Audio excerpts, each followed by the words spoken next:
Eagle 95.1, WUPN, Paradise, Sault Ste. Marie. It's time for The Game.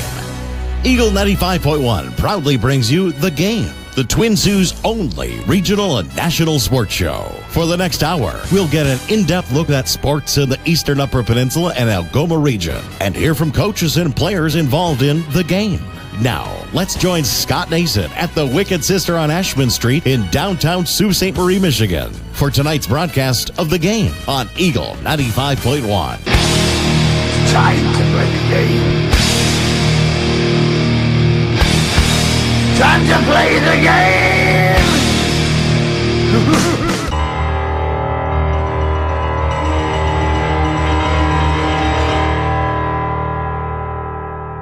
Glorious! No, I won't give in till I'm victorious. And I will defend.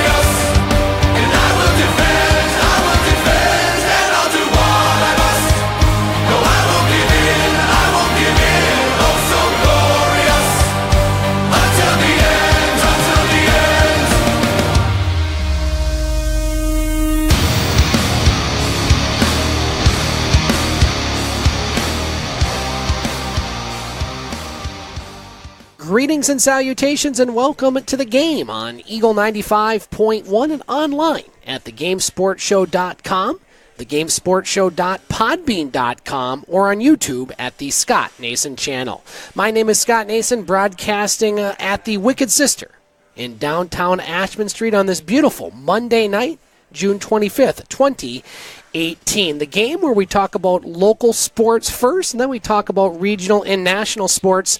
And we have a full agenda on tonight's show. We're going to cover local sports here first, and then be joined by our newest contributor, Katie Wollan. Katie wants to talk about NBA free agency, which will begin over the weekend on July 1st. We'll also hear from Butch Davis from the Telegram News and Butch on Sports. It's a busy weekend and week in the world of Detroit sports. And then we'll be joined here at the Wicked Sister by Dave McCaig, host of the Game Sports Show from Soo, Ontario. We are at the Wicked Sister, so if you want to come down and join us, there is some room on a busy night. Wish Scott, our favorite bartender in Sault Ste. Marie, a very happy birthday this week, turning, I believe, 30-something. We'll have to clarify with Scott what exactly he is turning, but it is his birthday, so very happy birthday to Scott. And a very busy week here in Sault Ste. Marie, Michigan with Engineers Weekend, and Thursday night, the Lansing Brewing Company will be having a tap takeover here at the Wicked Sister, as all 8 taps will be taken over by the brewery from Lansing. So come on down and join us then. It'll be a lot of fun. Well, let's start with local sports. This is the time of year where the local sports season slows down for a little bit. There are some local sports to talk about, but let's recap the high school sports season, which ended last week. A total of 98 schools won one or more of the 129 Michigan High School Athletic Association team championships during the 2017-2018 season, including one school that won both its first and then second finals of all time. Hart's girls cross country team celebrated its first MHSAA finals championship by winning the Lower Peninsula Division III meet in the fall, then doubled up its number of titles both this school year and in school history by a first-place finish at the Lower Peninsula Division III track and field finals this spring. A total of 22 schools won 2 or more championships this school year. Marquette claimed the most, winning 4 in Division I boys and girls skiing, Upper Peninsula Division I girls cross country, and UP Division I boys track and field. 7 schools won 3 MHSAA finals championships, including Bloomfield Hills Cranbrook, Detroit Catholic Central, Detroit Country Day, Escanaba, Flint Powers Catholic, Houghton, and Negaunee. Joining Hart with 2 titles during this past season were Bronson, Clarkson, Detroit Edison Public School Academy, East Grand Rapids, Grosse Pointe South, Hanover Horton, Hudson, Iron River West Iron County, Mount Pleasant Sacred Heart, Novi, Ontonagon, Pontiac Notre Dame Prep, St. Ignace, the only school here in the Eastern Upper Peninsula that won a state championship. Bessemer was also part of 2 championships from the UP, as a total of 33 teams won their first MHSAA titles in their respective sports, and a total of 45 champions were repeat winners from last season. The Petoskey boys skiing team took over the longest title streak at 8 seasons, while the Marquette boys skiing and Rockford girls lacrosse teams shared the second longest streak at 6 straight championships. So the high school sports season is over, and we will start once again the first week of August, as there will be high school football practices along with other sports, volleyball, soccer in some cases. So we'll be talking about those, no doubt, here on the game. Well, a couple local sports going on right now, including the EUP Travelers baseball team, which is comprised of, well, a very, very solid roster. The Travelers, off to a 5-3 start after a 2-2 homestand this week. We're on the road at the Greg Johnson Memorial Tournament in Escanaba and Gladstone. The Travelers went 4-0 during pool play, and they lost a tough game in the semifinal to De Pere. De Pere, Wisconsin would end up winning the tournament over Midland Berryhill.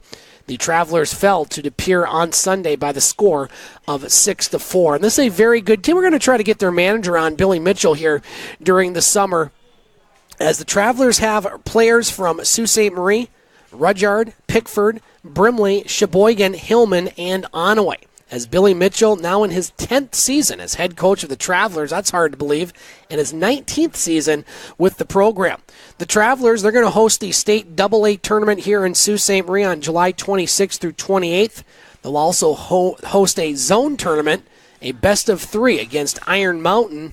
That date will be in late July. Now, 7 Soo High Blue Devils on this year's Travelers roster, including Shane Thompson, Logan Bailey, Hunter Conisett, Drew Larson, Avery Tanaik, Alex Morehouse, and Matt Knowles. Also, Jake and Sam Hopper from Brimley on this year's squad, Mike Radel and Keegan Comps from Sheboygan, James Burton of Rudyard, Derek Eddington of Pickford, and Trevor Wigglesworth of Onaway, along with Kyle Moore of Hillman. And there are many of these players that were named all-state players, including Burton, Wigglesworth, and Moore. And Thompson and Bailey were Player of the Year and Pitcher of the Year in the Straits Area Conference. Eddington, the lone returning player, and he's already competed at the college level for a very good Kellogg Community College program, which kind of has a pipeline here in the Eastern Upper Peninsula. They finished runner-up with a record of 45-8 in the NJCAA Midwest Regional. And current Travelers who have signed to play baseball in college include Shane Thompson, Muskegon Community College. Burton will be going to Finlandia, Wigglesworth at Alma, and Morehouse, Tanaik, Bailey, and Moore will be at Bay College. We'll talk more about the EUP Travelers, their season, and it's going to be a fun team to watch. So if you're not doing anything, a night the Travelers are playing, head out to James Field and see some great, great baseball.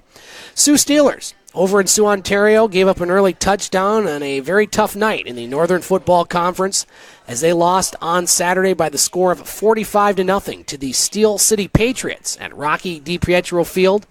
Patriots would score in their first possession, lead 24-0 at half, and, well, really cruise to the victory. Defensively for the Steelers, Matt Gauthier had 6 tackles, while Josh Gauthier had 4.5. Ron Kelly had 23 yards receiving for the Steelers on 2 catches. So the Steelers now with a 2-3 record heading into their bye week, and they will return into action on July 7th on the road as Sudbury will be taking on the Steelers. And then the following weekend, the Steelers will take on the North Bay Bulldogs. And at halftime of this Saturday's game, a pair of former Steelers were inducted into the NFC Hall of Fame. Travis McLean and Bill Jurich were announced and honored by the team. Both were members of the franchise during their national championship victory in 2007, along with back-to-back title wins in 2009 and 2010. We're going to talk more later on about the NHL Draft, but 3 Soo Greyhounds were selected over the weekend in the NHL Entry Draft in Dallas, Texas. And Soo Greyhounds forward Barrett Hayton was expected to go early in the first round of the NHL Draft, and he did, maybe a lot earlier than many people thought he would. He goes 5th to the Arizona Coyotes, who used their pick to select the Soo Greyhounds forward. Hayton had 21 goals and 60 points in 63 games last season. He added 8 goals and 21 points in 24 playoff games. And the Toronto Maple Leafs, with a Soo Greyhound connection, and their general manager, Kyle Raftis. I should say their general manager, Kyle Dubas. Too many Kyles and general managers of the Soo Greyhounds. They select Rasmus Sandin, a blue liner with the 29th pick. A very good pick, in my opinion. I think Toronto got a steal with Sandin. And one of our listeners on a weekly basis, Don Supa, big on Sandin, and I think the Toronto Maple Leafs got a very good pick with him. And in the 4th round, the Soo Greyhounds had Mac Hollowell selected by the Toronto Maple Leafs. Speaking of the Maple Leafs and their Soo Greyhound connection, as Hollowell coming off a very good season, as he was the team's highest scoring defenseman, scoring a career-best 12 goals and 44 assists in 63 games played. And we'll talk more about the Detroit Red Wings and their picks with Butch Davis from the Telegram News and Butch on Sports. The Red Wings did very well in their draft. They got a couple studs in the first round and really part of their rebuilding program. And they're going to need a lot of rebuilding if they are going to have some success this year. Before we get to Katie Wollan, I want to talk about the World Cup. Yes, the World Cup is going on as we speak in Russia. And, well, it was a busy day today in the World Cup, as now we're in the final matches of the group stage. And we knew going into today the 4 teams that would be in the knockout stage, or the round of 16 for the World Cup, which will start on Saturday. We knew in Group A, Russia and Uruguay would be in. We just didn't know which one of those 2 teams would be first in their group and which one would be second. And in Group B, we didn't know officially that Portugal and Spain would be in, but we kind of knew. They had 4 points each going into today's game, and Iran had 3. Well, in Group A, it was all Uruguay, who have yet to give up a goal in this tournament. They smoked Russia by the score of 3-0, so Uruguay will be the top seed in Group A, and Russia the runner-up in Group A. So it continues what's been a pretty good streak for host nations. Only in 2010, when South Africa didn't qualify for the next round of the World Cup, has a host team not made it, and so Russia continues that tradition. Couple wild matches in Group B today, both ending in ties. Spain and Morocco tied at 2, and Portugal and Iran tied at 1. Some late goals, some video assistance referee controversy. Many people thought Cristiano Ronaldo should have gotten a red card with what looked like a punch to one of the Iranian players, but both Spain and Portugal draw or tie for our American fans. Both advance to the knockout stages of the World Cup, but Spain, by virtue of scoring 1 more goal than Portugal, they tied at points with 5. They also tied with goal differential, but Spain scores that extra goal, and they get rewarded with the top spot in Group B. And so Spain will take on Russia in one of the round of 16 matchups, while Portugal will take on Uruguay. And we're going to talk more when we get a little more in depth on the World Cup, how that extra point by Spain could have them avoiding some of the bigger named teams, including Germany, Brazil, Argentina, France, if everything works its way out. Matches tomorrow in Group C and D. France, they're already through to the next round, while Denmark needs at least a draw against France to guarantee advancement in Group C. In Group D, Croatia, they're already through with 2 wins, not allowing a goal, while the other 3 teams, Iceland, Argentina, and Nigeria, they're going to be battling for another spot in that one. Argentina will take on Nigeria tomorrow, while Iceland will take on Croatia. Group E, pretty wild right now, a 3-horse race. With Brazil and Switzerland, they have 4 points, while Serbia has 3. Brazil will take on Serbia on Wednesday, while the Swiss will take on winless Costa Rica, who is already eliminated. Group F still doesn't have a team through to the next round, as Germany were on the brink of defeat Saturday against Sweden. They were down, and then they were tied, and then scored the winning goal on a free kick in the 95th minute to lift them to victory and keep them alive. Mexico's looking good. They have 2 wins, but they're not officially through yet, as they will take on Sweden on Wednesday, while Germany will take on South Korea. Group G has Belgium on top along with England. Both those teams are 2-0. They will advance to the next round. We just will figure out which one of those teams will be the top seed in Group G. And finally, in Group H, 3 teams still alive, Japan and Senegal. They have 4 points after their 2-2 draw on Sunday. Colombia got their first win over Poland 3-0 to stay alive and eliminate the Poles, who were very disappointing. So to sum up, going into the third and final round of matches in group play, teams that are already through to the next round, Russia, Uruguay, France, Croatia, England, Belgium, Spain, and Portugal. Teams that are eliminated include Egypt, Saudi Arabia, Morocco, Iran, Peru, Costa Rica, Tunisia, Panama, and Poland. We will talk much more about the World Cup coming up during our roundtable. Before we get to our first break here on the game, I want to mention next Monday we will not have a show here at the Wicked Sister. We're going to take the 4th of July week off, a very busy week for many of us, so our next broadcast will be here at the Wicked Sister the Monday after the 4th, which I believe is July 9th. I have to look at my calendar here real quick while we're broadcasting here. I believe that one is July 9th, as it is, in fact, July 9th. So then we'll have a few shows in July. We'll take a couple weeks off in August due to my vacation. We'll be smack dab back into high school sports season and a lot of local sports. We're going to take our first break here on the game. When we come back, we're going to be joined by our newest contributor, Katie Wollan. Katie wants to talk about the NBA free agency this weekend and a lot of questions that we're going to discuss. Then we'll be joined later on by Butch Davis from the Telegram News and Butch on Sports, who will get us up to date on what's going on in the world of sports. From a Detroit perspective, the Tigers in Oakland playing right now as we record this show, tied at 4 in the top of the 9th inning. The Tigers a 5-game losing streak and now 8 games back. And as I say that, it looks like Oakland just hit a home run to take a 5-4 lead.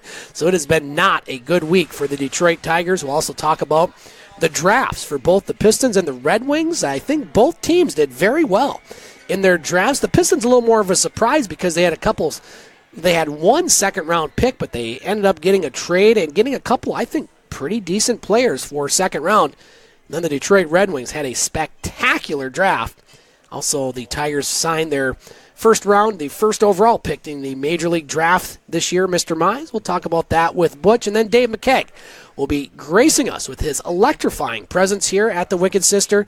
Dave has a lot to say about what's going on in the world of sports. We'll talk to him a little bit about the Soo Greyhounds, on who he believes will have coming back with all these players drafted. The Soo Greyhounds had more players drafted in this weekend's NHL Draft than the entire WCHA, which had 2. So that shows you the quality of hockey that the Greyhounds and the Ontario Hockey League have had here over the past few years. Granted, they have more teams, but 35 players drafted by OHL from OHL teams, and so Dave will have a lot to say about that. Let's take a break and be back with more of the game here on Eagle 95.1. Get Wicked Catering from the crew at the Wicked Sister. We like to think of ourselves as foodies. While our favorite foods are paired with a beer tasting at the Wicked Sister, you can now have the same creative menu for your next catered business luncheon, family get-together, wedding, or holiday party. Our white truffle risotto appeals to your gluten-free and vegetarian guests. Add sautéed shrimp or freshly grilled chicken for a pop of protein. Or let us build you a custom menu to suit your needs. From plated events of 15 to buffets for 200, the Wicked Sister will cater your event with tapas, snacks, cravables, or a full sit-down dinner. The Wicked Sister, where you'll be treated like family, whether you like it or not. The Game Sports Show would like to thank an additional sponsor and additional home to the Game Sports Show, Sports Center Bar and Grill. Sports Center Bar and Grill, located on 624 Wellington Street West, Sault Ste. Marie, Ontario. Sports Center rated top sports bar for the second year in a row. At Sports Center, enjoy their famous 75-cent wing night along with delicious Molson products on tap, along with a great atmosphere and other great food options available as well. Sports Center Bar and Grill, the Sioux's best sports bar.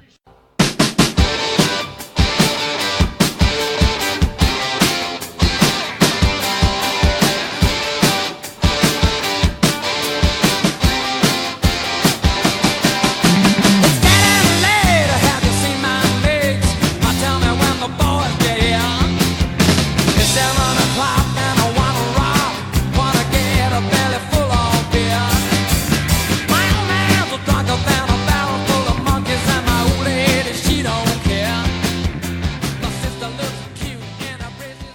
Welcome back to the game on Eagle 95.1 and online at thegamesportshow.com, thegamesportshow.podbean.com, or go to YouTube and look for the Scott Nason channel. Scott Nason here at the Wicked Sister on this beautiful summer day in Sault Ste. Marie, the end of June, getting to Canada Day on Sunday, the 4th of July next Wednesday, and a busy weekend here in Sault Ste. Marie. It is Engineers Weekend, and lots going on as always at the Wicked Sister. If you're coming into town, make sure you stop here at least 3 or 4 times over the weekend. You will not be disappointed. And on Thursday, they'll be having a tap takeover from the Lansing Brewing Company. So you can sample some of their beers. I can't tell you how big the micro craft and brewing industry has gotten over the past 15 years. And the Wicked Sister will give you some, well, they'll give you some samples. They'll also have a great menu. So head on down to the Wicked Sister. We'll be joined next by Butch Davis from the Telegram News and Butch on Sports, who have a lot to say about Detroit sports scene. But we're joined right now at the Wicked Sister by our newest contributor and Eagle 95.1's own Katie Wollan, joining us here on this Monday night. Katie, thanks for coming in and welcome back to the game. Scott, thank you as always as having me. I'm so happy to be here. How are you today? I'm doing wonderful, Katie. Getting through a Monday, but beautiful weather. Has this not been a great month of June for weather? It really has. It's been probably one of the best Junes we've had in a long time. And apparently it's supposed to get very hot over the weekend. We could see temperatures here in the 90s. That means one thing: beach weather. Will you be on the beach, Scott? You know I will. I think we all want to see that. No, I don't know about that, but I appreciate that. Katie, we wanted to get you on here to talk a little bit about the NBA. We're going to talk more with Butch Davis as far as the Detroit Pistons and their draft. The Pistons had a very busy week. First of all, they introduced to the media their new head coach, Dwayne Casey from the Toronto Raptors. And before we get to their draft picks, this is a guy that has won. He's very well respected, and I think the Pistons landed a gem getting Casey, don't you? Oh, I agree. I'm very excited to have Dwayne Casey aboard. And one of the things with him is just he brings a different style than Stan Van Gundy. And Van Gundy did some things right, getting some players at Detroit, getting them to the playoffs, one of his 5 years. But I don't know his coaching and his on-the-bench performance was the best. Casey's a guy that's just, he's not a loudmouth. He's not, you haven't heard him complain at all about getting fired from the Raptors. I mean, he hasn't gone to Twitter and done anything. He went about his business. He got himself a good job, and looks like he's pretty serious right away because the Pistons have some pieces in place, but they're kind of stuck, and that leads me, Katie, to their draft. And I think the Pistons did a very good job adding a couple players in the second round. Now, a lot of second-round players maybe don't make the cut. We've seen a few of the first-round players for the Pistons not making the cut, but the Pistons had a trade with Philadelphia, scooping up Creighton's guard Kyrie Thomas with pick 38, and then in the 42nd pick, the Pistons went with Miami, Florida guard Bryce Brown. And one of the things I like about these two guys, they play defense. Now, it's the NBA, and defense is sometimes at a premium, but the Pistons did not play a lot of defense this year, and they haven't for a long time. It's very inconsistent. Exactly. You got to go back to the 03-04 championship teams. Best defensive team Detroit Pistons have ever had right there. So I think the Pistons, despite not having a lot to work with, they're probably not going to be too active in the free agent market, but I think they did themselves a very good service with getting a couple, looks like, pretty decent players. Yeah, I'm really excited, and it's looks like Thomas, has a very, very long wingspan, and he did very well in the NBA Draft Combine according to reports. So we're very happy to have him aboard and see what he has to offer for our Detroit Pistons. Yeah, and Brown a couple years ago, he was a projected lottery pick, but he had a wrist injury there last season, and so that could be why he was lower, bumped down a bit. But hey, you know what? He's going to prove Detroit everyone Piston. wrong. That's right, as they will be starting working with them. We're going to talk more about the NBA draft later on, but Katie, we wanted to talk about the free agent market, which will be going on here starting 12:01 on July 1st, and lots of things I want to bring up, but I know the one that you see all over the place, the biggest headlines right now: what will LeBron do? And this is where probably the dominoes will start falling once LeBron James makes his decision. Theoretically, Katie, he has 30 potential options this summer, but you pretty much know that it's probably a handful of teams right now that LeBron could go to. the Los Angeles Lakers. Maybe he stays at Cleveland. Maybe he goes to Philadelphia. Maybe he goes to another team that maybe San Antonio. I don't know. What's your thoughts on LeBron? I mean, is he gonna drag this out for weeks and weeks? What does your gut tell you right now? My gut. That's the thing. I'm like hung up. It's either he's staying with the Cavs or he's going to Philadelphia. Like, I think it's only down to those two options. I don't think he's thinking about San Antonio. I don't think he's thinking about Houston or Golden State. He doesn't want to join a super team like he did supposedly back in Miami in our later days. I think he only has two options. I guess, yes, the Lakers possibly, but I don't think that's where he's aiming towards right now, Scott. You don't see a scenario, and again, it looks pretty tough at this point, a scenario where Kawhi Leonard somehow gets to L.A., maybe Paul George gets to L.A. If those two go to L.A., do you see maybe LeBron possibly going that, or you're pretty sold against L.A. right now? Well, for one, I know Kawhi Leonard's not going to L.A. because sounds like Pop will not let that happen. I don't think Pop will even let him go in the West when he trades him, or if he trades him, which sounds like he's going to. But possibly, yes, if Paul George, I feel like that would be the only for real decision that would go about for the Lakers. Kawhi's no-go there, even though he wants to go there. But that could be a possibility, third option, but I think that's, not really what he's aiming towards. But it's possible because, he does have a house there. But I just personally don't think he's aiming towards there. I don't think he's aiming towards to be in the West because he's an East guy. He wants to be the number one guy in the East competition. It's just not fair if he goes in the West, in my opinion. And LeBron, this decision, wherever he goes, if he stays, this is going to shape the NBA for years to come, pretty much probably the next 4 or 5 years. Yeah. He's that much of a talent. He's a once-in-a-generation player, much like Michael Jordan, much like before him, Wilt Chamberlain, Magic Johnson, et cetera, et cetera. Mm-hmm. So, is he going to take a little time, or do you expect this weekend we're going to know? I don't think it's going to be this weekend. I think it's going to be maybe after the 4th. He's going to draw this out a little bit, I think he is, because July 1st is the day, right, when they can do that. And that's Canada Day. You don't want to mess with that. Right, yeah. So, and then how long of a decision do they have after July 1st? I believe it's not quite sure there, but I believe it's about a couple weeks stretch, if nothing else. Okay. But we'll see. LeBron James, if I had to guess right now, I don't think he stays. I don't see him staying in Cleveland. He has nothing else to do in Cleveland. He's done everything he's going to do in Cleveland. And this year, getting that team to the finals was as impressive, if not more, in my opinion, than when they won their championship, because I think he had a lot more to work with. Because he played with a bunch of 7th graders or something. Well, I'm not going to say 7th graders. I'm just kidding. J.R. Smith maybe could qualify for the 8th grade in some of his decisions, but LeBron James has nothing to do in Cleveland. I kind of agree with you on the L.A. I think the only way he goes to L.A. is if somehow Kawhi Leonard gets there, Paul George decides not to go back to Oklahoma City, then he goes. But L.A. may not be the draw, or, they've been trying to get players to go. L.A. is not the L.A. that we saw in the early 2000s, in the 1980s. They're not Showtime anymore. That's maybe not the best market. It seems like the Clippers have done more. No, yeah, for sure. The Clippers, I don't really know. They're kind of at a standstill as well to me right now. But the Lakers, I understand what you're saying, but at the same time, they're younger and they're growing and they're developing and they're going to be great. And I think that's what is in PG-13's head and LeBron's head and Kawhi's head right now. And that's why Kawhi wants to go there. But then Paul George and LeBron haven't really been vocal about what they want to do. They're not being specific right now.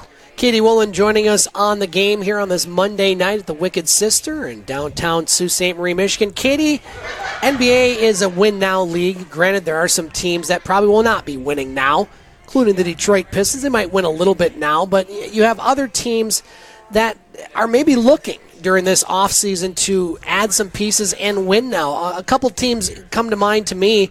The Dallas Mavericks, they coughed up a future first-round pick as they landed Luka Doncic in the draft.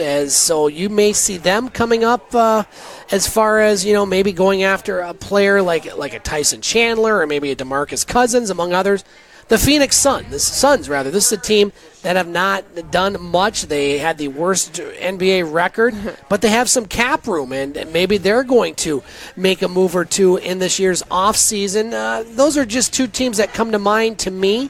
is there any teams you're looking at as far as maybe being a player in the NBA free agent market and making them contenders, because this is, Katie, a win-now league? Can you rephrase your question, actually? Can I rephrase my question? But what teams do you see out there maybe that are going to make some moves? They don't even necessarily have to be teams that are down, like I mentioned, Dallas or Phoenix, but do you see any other teams? I mean, even a Boston or some teams out west, a Utah maybe that's there. Do you see any other teams that maybe are going to make some splashes, or is it kind of hard to predict right now because we don't really know which way the dominoes fall? Because LeBron's decision, and I think all the dominoes start to kind of fall in one direction or another.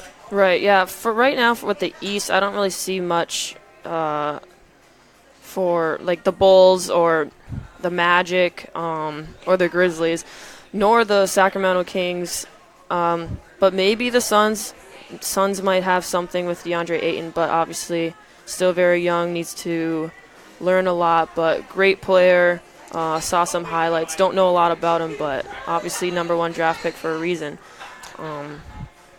Another guy, Katie, that we will know more about is Paul George. Yeah. The Oklahoma City situation didn't really work out too well last season with Westbrook, George, and Carmelo Anthony. Anthony has his own issues, which we'll get to in a moment. But Paul George, what's your thoughts on him? I mean, is he going to stay there in Oklahoma City with Russell Westbrook? Westbrook's style of play sometimes has a negative effect on his teammates. Ask Kevin Durant that one.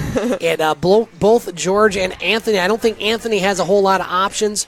George does have some options. Yes. What do you see from him?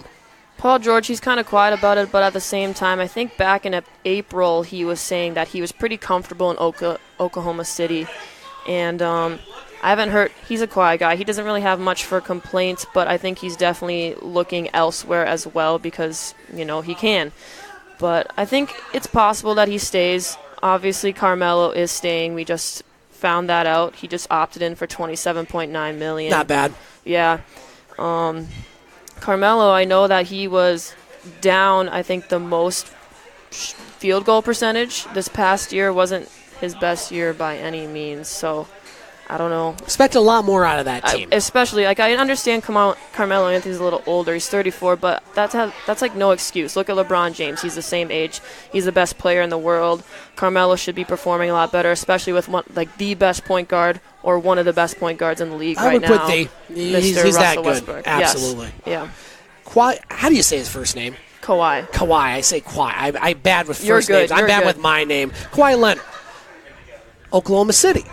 Possibility there. I mean, do they have room as far as their cap? Because you get one of the other things is, and I think the NBA today just announced that they've extended and I don't get into the whole finances and stuff that much, but they have about $75 million more in cap room or guaranteed forgiveness for loans, something like that. They have more room to work with as far as Oklahoma City does right now. The NBA in general, the whole league does.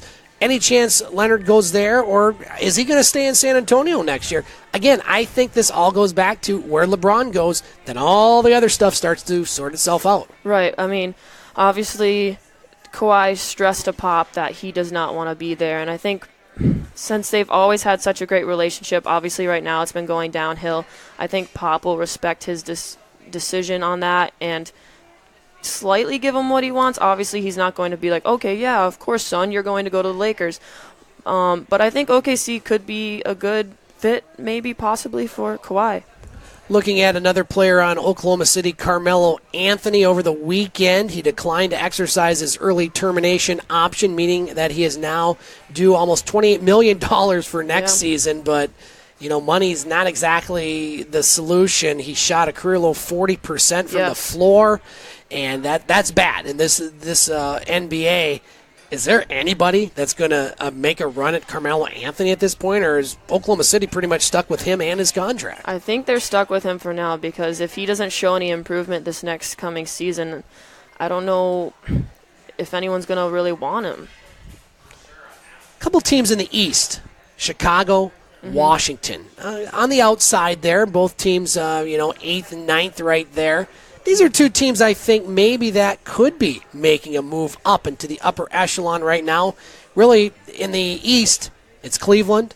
Even with LeBron James, without LeBron James, I don't think Cleveland's in that upper echelon. They have no chance, yes. Boston, Philadelphia, Milwaukee. Which of the teams outside of those four, and again, we're talking Cleveland with LeBron, I look at Chicago and Washington, Toronto, they were the best team in the NBA in the regular season. Yes. Is any of those teams maybe ready to take the mantle over from the top dogs in the East, in your opinion? So if LeBron stays there. Which he's not. Let's take him out of the equation. Okay. Which of these teams maybe has a chance to make a surprise run? Milwaukee Bucks. Okay. They have a chance. It's not next year. Maybe not the year after that, but the following year. I think they're still developing. They got some good players on their roster. Giannis Antetokounmpo, I'm pretty sure that's how you say it. One of the best players right now in the league, especially for his age. And I think himself is going to bring in better players as well for the Bucks because they want to play with him. He's a great communicator.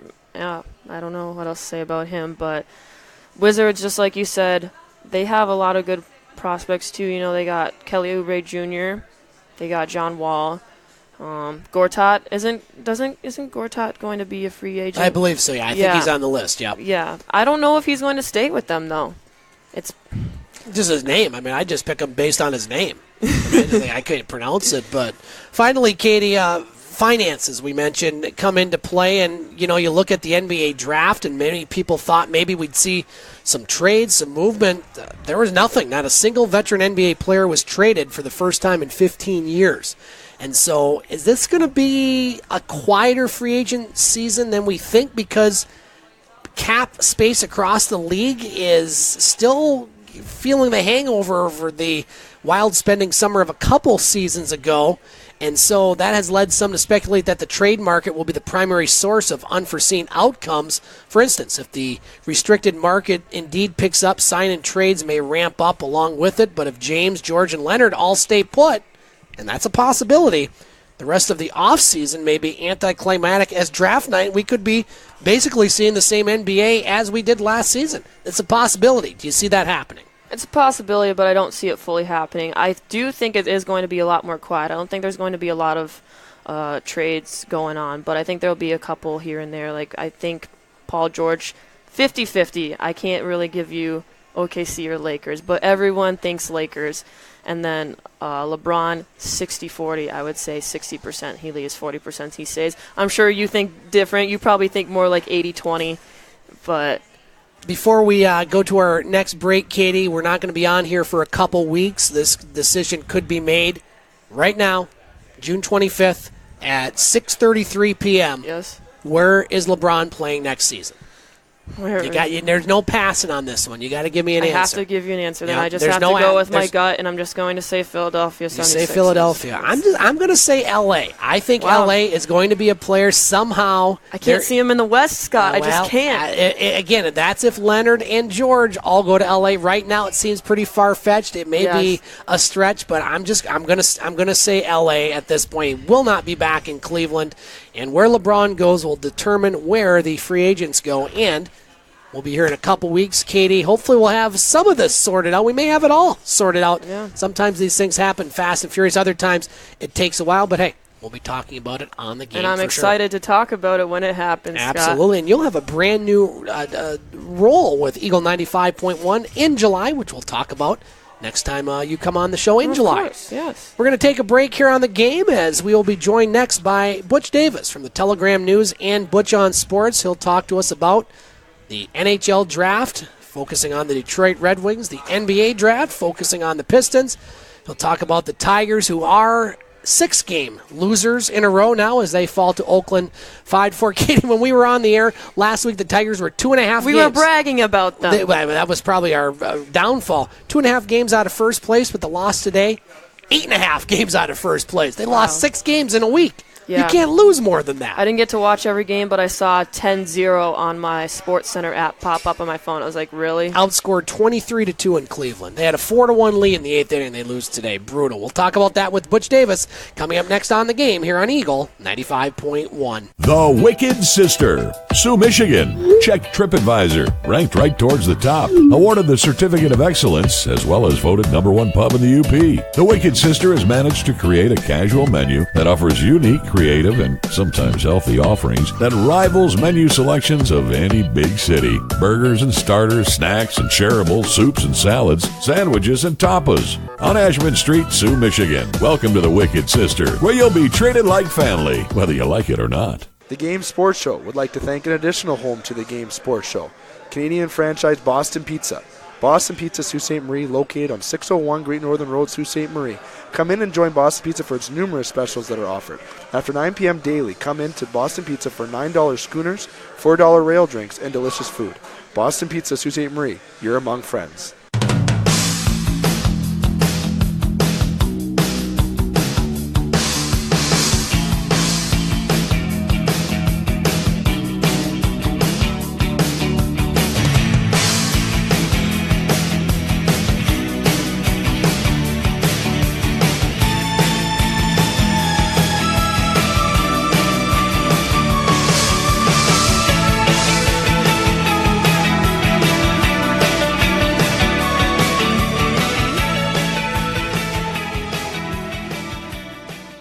Welcome back to The Game on Eagle 95.1 and online at thegamesportshow.com, thegamesportshow.podbean.com, or on YouTube at the Scott Nason channel.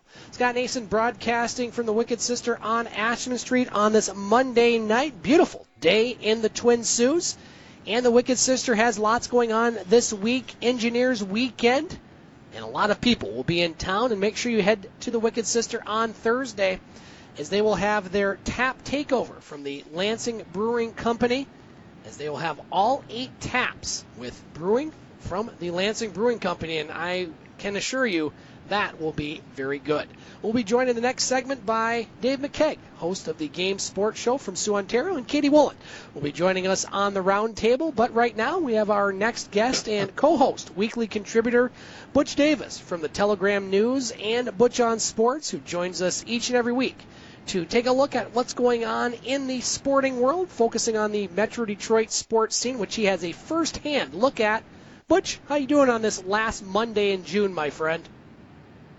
I'm getting unwind. That's what we like to see, Butch. Well, we have lots of places where we can start.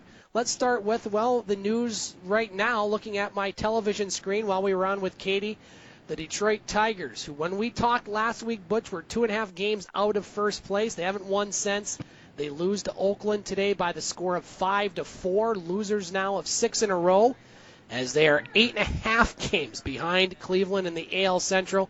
They'll have 3 more at home against Oakland before going to Toronto this weekend. Give us what's going on with the Tigers. Hasn't been a whole lot of good stuff going on with the Tigers this week. A lot of toilet training here. I see here for the Detroit Tigers. There, they just don't seem to get it together. There, they get that little day off and travel on. You're expecting them to do good in Cincinnati. They did. Cincinnati robbed them. They went into Cleveland. They beat them to a pulp. And now today they had a 4-1 lead, and they lose that with bad relief pitching there. Big problem with the Tigers. It's coming to turn with the pitching staff, which they did today with Zimmerman there. They let them go 5 innings, and that was cool, because I've always said, and I've said it this whole season of baseball, the Tigers, starting pitchers, are good for good 5 innings. 6 is a bonus. After that, you can kiss it goodbye. They took the instruction, but the bullpen seemed not to be ready. Jimenez did not do very well at all. Green did not do very well at all. The whole kit and caboodle didn't do well at all. So right now, again, it's the Tiger pitching that has to come to terms right now. Butch, they did come to terms with their first draft pick, the first overall draft pick in this, the Major League Baseball draft, as the Tigers signed their top prospect Casey Mize. I want to keep calling him Larry, but it's Casey Mize. He signed for $7.5 million today.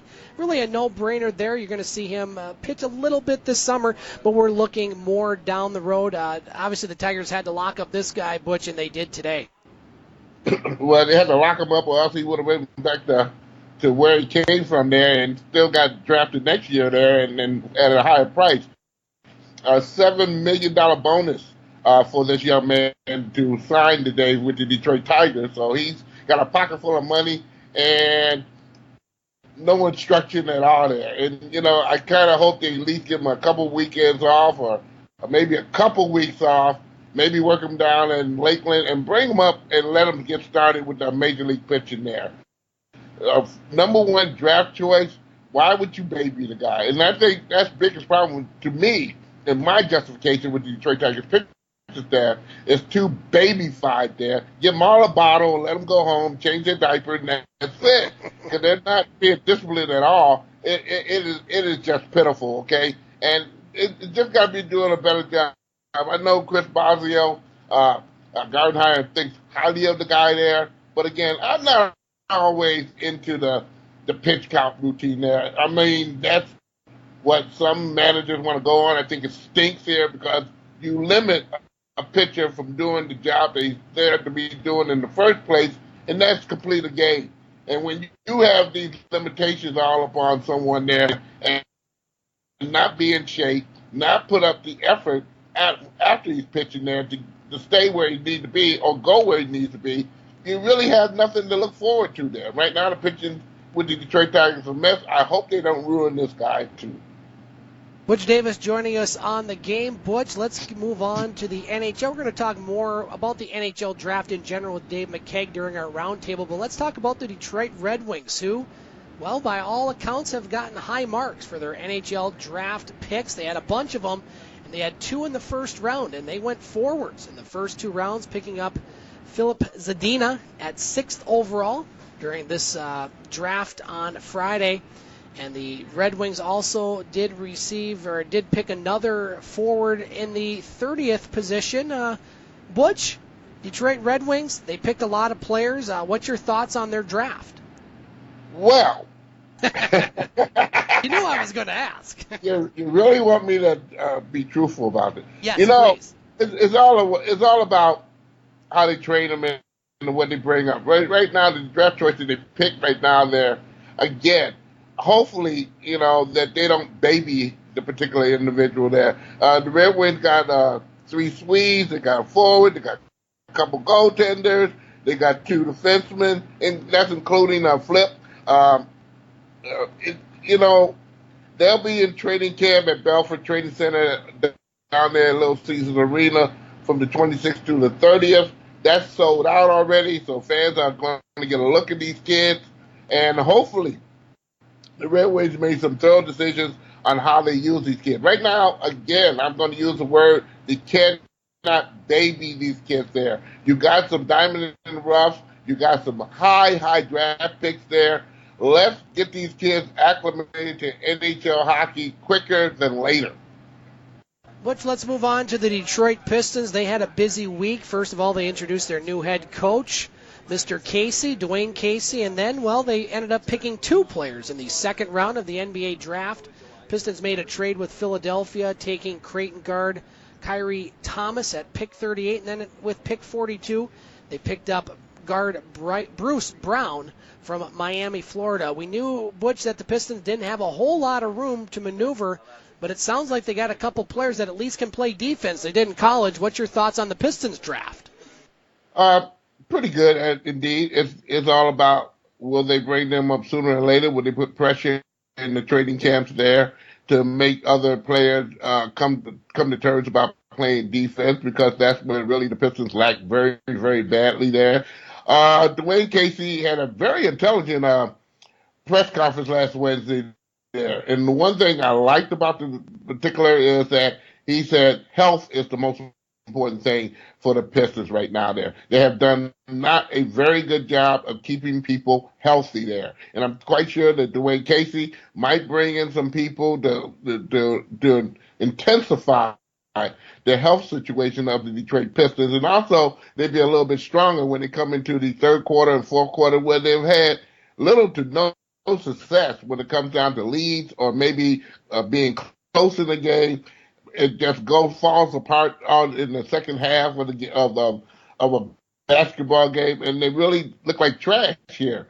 They're all on the West Coast working out. That was established there. Another thing was established there was also the players' choice of being where they want to be is on the West Coast, okay? Right. And that was very nice to know. Of course, as you and I had our choice there, except for the earthquakes and whatever it may be, and the rock falling off from the cliffs, and therefore there, we'd probably be living out there too. But, I'm kind of happy where I'm at right now. That's why I don't have to go through those kind of catastrophes and whatnot there. One other thing I want to kind of mention there, a lot of questions went to Tom Gores there and his dedication toward the Detroit Pistons. And as usual there, he kind of ducked a lot of questions and ducked a lot of answers indeed there. And he's going to have to come to terms that,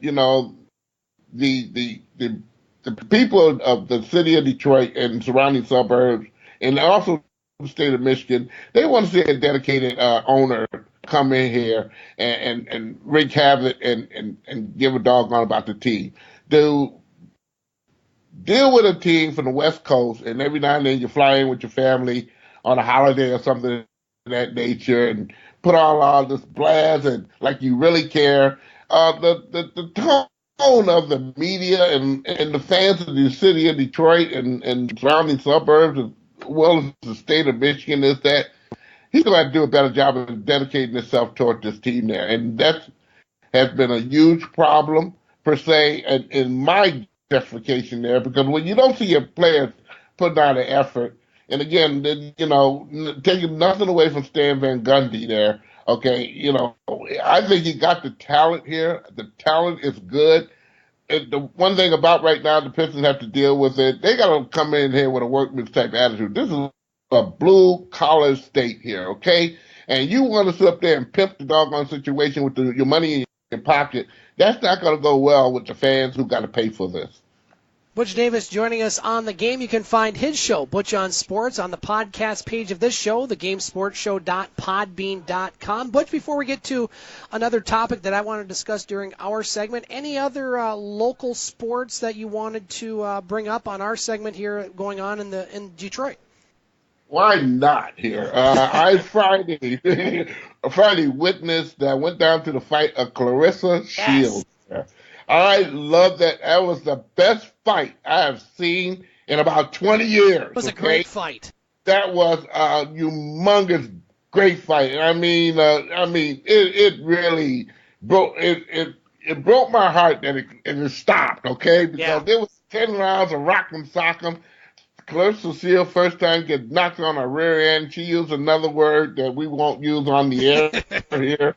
On several occasions, and you saw the interview there, and I'll send you pictures, because I was dead on her when I asked that question, and that's when she got really explicit there. And I can kind of appreciate it here, and I'll send some pictures so the fans can also witness all that, and probably what I'll do is I'll send a write-up so that it can be placed on the website there as well of the goings-on of that particular fight. But the fight got really interesting here when the battler of that particular fight, before they went on the air per se there.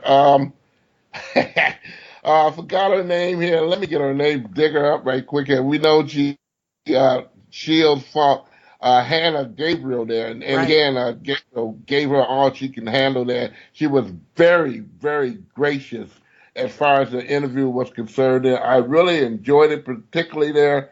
But the young lady who really gave her kind of havoc there was a lady from Germany, that Christina Hammer. Okay, that's nice her name for a boxer. Yeah, Christina Hammer from Germany there.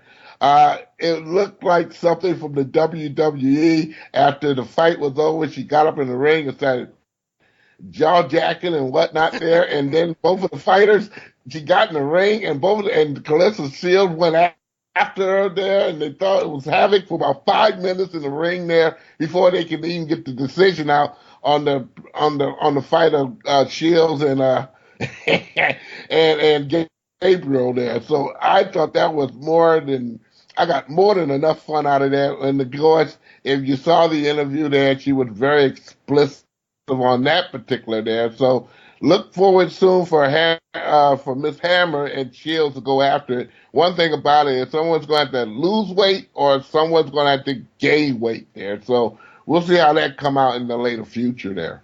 Butch, great stuff there. I had a chance to watch a little bit of that match. I haven't watched the whole thing, but you're right. Those girls were giving it their all. With some good rock'em sock'em Butch Davis approved boxing right there. Butch, we got about 5 minutes in this segment. You're going to join us for about half the round table tonight. We know you have to leave early, but I talked about it during my segment, the World Cup. We had some wild games today, a couple draws there. Portugal and Spain, they both advance. Just your thoughts on the World Cup. I think this has been an outstanding tournament, despite not having the U.S. and Italy, a couple teams that I follow a lot during the matches. But, boy, you see Germany this weekend on the brink of possibly being eliminated. They come back.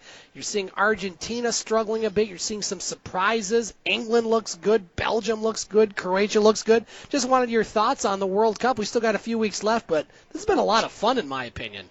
I thought it was very enjoyable soccer there, and golly, it's been entertaining from the beginning to the end, and especially the end of some of these soccer matches there, especially today, okay, when a couple of surprises came to be there, and kind of lost their shirts there. Spain is really kind of getting on their knees and praying there that nothing happens in regards to it. But Argentina, that was a disappointment indeed there. I know Messi may not go home again. He may not be able to. May not show up, find some place and maybe Tupelo, Mississippi or something there to hide away there. Because I don't think I would go to Argentina anytime soon there if I was Mr. Messi there. But again, a lot of the World Cup has been very interesting indeed. It has been very intriguing of some of the matches that have been dealt with there. Surprises, a lot of surprises there of teams that you did not think. I was very entrenched with Mexico there. And yes. I said that beginning of this particular, that watch out for Mexico, okay? That is a team that you don't want to sit up there and push them in the back seat there. The way they handled a lot of teams and through their preliminaries, I know it wasn't too much competition indeed from their seating in North America, and also, of course, the United States gave them a nuggies kiss in the cheek there. But again, watch out for Mexico there. That's going to be something that's going to really intrigue me through this whole knockout series. That's going to be sooner than later, I should say, starting, I think, Saturday, I do believe. Yeah, correct. The knockout stages will begin on Saturday. The last matches of the first round of the group stage will end on Thursday. Butch Davis joining us here on The Game. You can find him again on our podcast page, thegamesportshow.podbean.com. There you can find Butch on Sports. You can also go to his podcast page, Simply Butch2. That's too.podomatic.com. You also find him at the Telegram News. Look him up on Facebook. Give him a like on Facebook at Butch on Sports. Butch, you're going to join us for the first half of the roundtable. Before we get to that, what do you have in store this week, sir? After a long weekend. This was pretty long. It's a very exciting weekend there. A lot of family reunion type of things, seeing colleagues and whatnot, where places I never thought I would see them at there. That I haven't seen them in a very long time. But again, the Tigers are going to be shooting the limit, trying to get out the hole here. I'm very curious of finding out where Gardenheimer is going to kind of land things here if they do very poorly doing this homestand there before they go to Toronto. But, that is going to be a focus to me. Detroit Lions are on semi-vacation there, getting their self together, find out where they're going to stay and what they're going to do before they get ready for a training camp that is not far away. The fireworks are tonight in the city of Detroit there. So everyone and their mother is downtown Detroit there, taking all in those festivities as well there as Canada Day will be coming up pretty soon on the 1st, so I will get ready for the double dip of barbecuing from the July the 1st through the 4th there.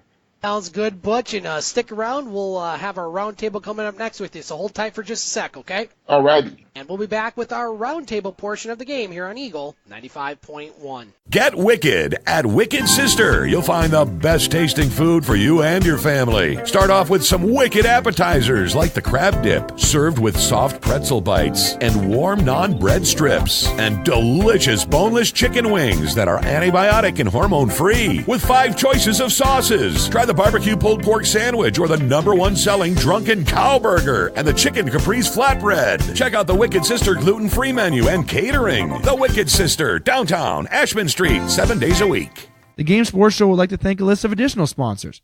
North Shore Sports and Auto, new location located on 647 McDonald Avenue, Sault Ste. Marie. A family-owned and operated business with doing business in Sault Ste. Marie for over 10 years. Loads of products available for your enjoyment for all seasons. North Shore Sports and Auto, we understand the importance of quality service and products, and we work hard to ensure that all customers have a positive experience before and after each and every sale. North Shore Sports and Auto, meeting all of your new and pre-owned equipment needs. Special thanks to Salon. The Salon, located on 589 2nd Line East, Sault Ste. Marie, Ontario. Owned and operated by Mike Cuglietta. Book your appointment today at 705-941-9191 or via online at https://thesalonsoo.as.me-. The Salon, making the Soo beautiful, one haircut at a time. As well as a shout out to the Superior Pro Shop. The Superior Pro Shop, located inside the Community First Credit Union Superior Arena on 285 Northern Avenue East, Sault Ste. Marie, Ontario. Owned and operated by Jeremy Paquin and ran by Larry Monroe. Superior Pro Shop, for over 40 years, meet all of your skate sharpening, skate repair, and hockey needs. Also to Discover the Canvas.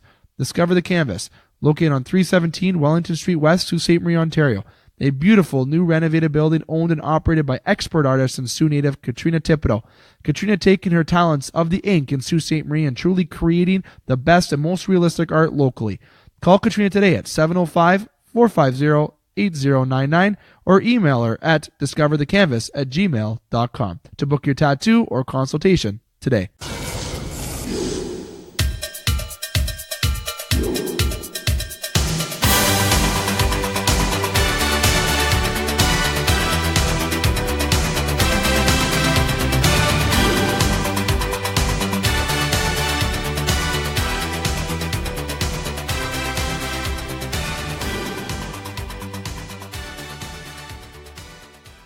Welcome back to the game on Eagle 95.1 and online at thegamesportshow.com, thegamesportshow.podbean.com, or at YouTube at the Scott Nason channel.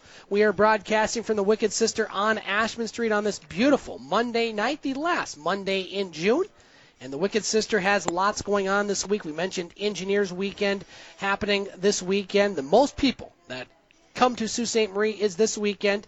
And the night before, Friday, June 28th, the Lansing Brewing Company will be having a tap, easy for me to say, takeover here at the Wicked Sister. And want to give a big birthday wish and shout out to Scotty Tuhati, our bartender here, Scott Marble at the Wicked Sister. He'll be turning something this week. We are joined to my right. We're joined once again by Butch Davis from the Telegram News. Katie Wollan will be joining us during the second half of the roundtable. And we're joined to the gentleman on my right, Dave McCaig, host of the Game Sports Show in Sault Ste. Marie, Ontario. He calls himself Mr. Electric Avenue, and if you see him out and about early on a Friday morning in Sault Ste. Marie, you'll see why. Dave, thanks for joining us here at the Wicked Sister. How you doing, Scotty? I'm doing great. I'm doing wonderful. And, so we just gave Scott Marble the best bartender in Sault Ste. Marie. Voted. That's actually not that's voted not us and as being confirmed. nice. That's voted, and confirmed, and everything.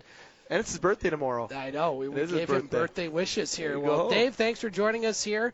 And Butch joining us as well. Butch has to leave a little bit early. So, Butch, we're going to give you first dibs here on the round table as far as topics you want to bring up. We'll have enough probably in this segment for one topic each. Dave, I'll give you first crack. So, Butch, what would you like to bring up to tonight's round table, sir? Oh, God. Well, this is hard. Well, let me deal with this here. So far so good. We won't deal with wrestling yet. We'll deal with the fights and stuff here. We haven't seen great boxing in North America in quite some time here. And I don't know what to say about it there. I'm quite sure you gentlemen have plenty But again, it seems like the women are getting a spark of energy there with their boxing techniques there. And then again, I witnessed Clarissa Shields fighting there, and also a gang full of her friends there, or enemies, as I should call it there. And I haven't seen so much mess in the ring since Muhammad Ali in his days, you know, when he was fighting and maybe showed up on the scene and start crap and whatever it may be here. But it seemed to get a little interesting in the women's division of boxing there. And I just want to get you guys' take on that.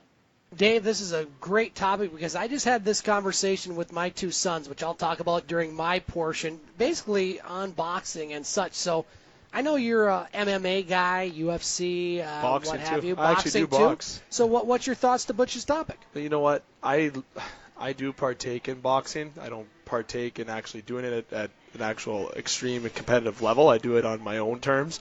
And I can tell you I'm a big fan of boxing over the MMA and UFC, to be totally honest. Now, I know UFC's popularity has extremely surpassed boxing. It's fair to say everyone loves the fights in the octagon more than the ring. And I'm more of a fan of boxing. And the sport of boxing in general has lost its touch of excitement. And there was one fight recently that brought back a little bit more excitement with boxing with Conor McGregor and Floyd Mayweather, right? That was something that I was looking forward to see. And, you know, everyone had actually, you know, Floyd winning that fight, and that did happen, but Conor did stand his own until the last little bit. But I feel boxing is trying to do whatever it takes to try to get the popularity back in the sport. And they should do so because I'm a true big boxing fan. Boxing goes back to my roots when I used to just obsess over Rocky Balboa. I know that's not a true individual that boxes in a competitive level, but he is in the Boxing Hall of Fame, Sylvester Stallone. That's so, right. You know, that boxing is, I think, more of sport that could be more entertaining than the MMA. But the MMA, like I said, has surpassed. So the way boxing is now, it's not as exciting as it should be, and there's not as good competitors that are in that ring anymore. You won't see a Muhammad Ali. You won't see a Floyd Mayweather. And, you know, you won't see a Mike Tyson. You don't see any of those those spirited characters or those influential characters that they were in the ring. I feel like the fighters that are there now are still individuals that wouldn't be as good or not even a quarter as good as those individuals are. But you look at the Octagon, you have GSP there, good old Canada represent there, who has a title in 2 different divisions right now. So I really think that boxing has to try to take a different approach to it and try to recruit or try to make the boxing a bit more exciting, or maybe they should even consider reaching out to UFC to try to do a joint event or something. I'm looking at it as a marketing perspective because all in all, boxing is a great sport. I really love it. I love training for it. I think it's a great workout. I think it's a true way to fight.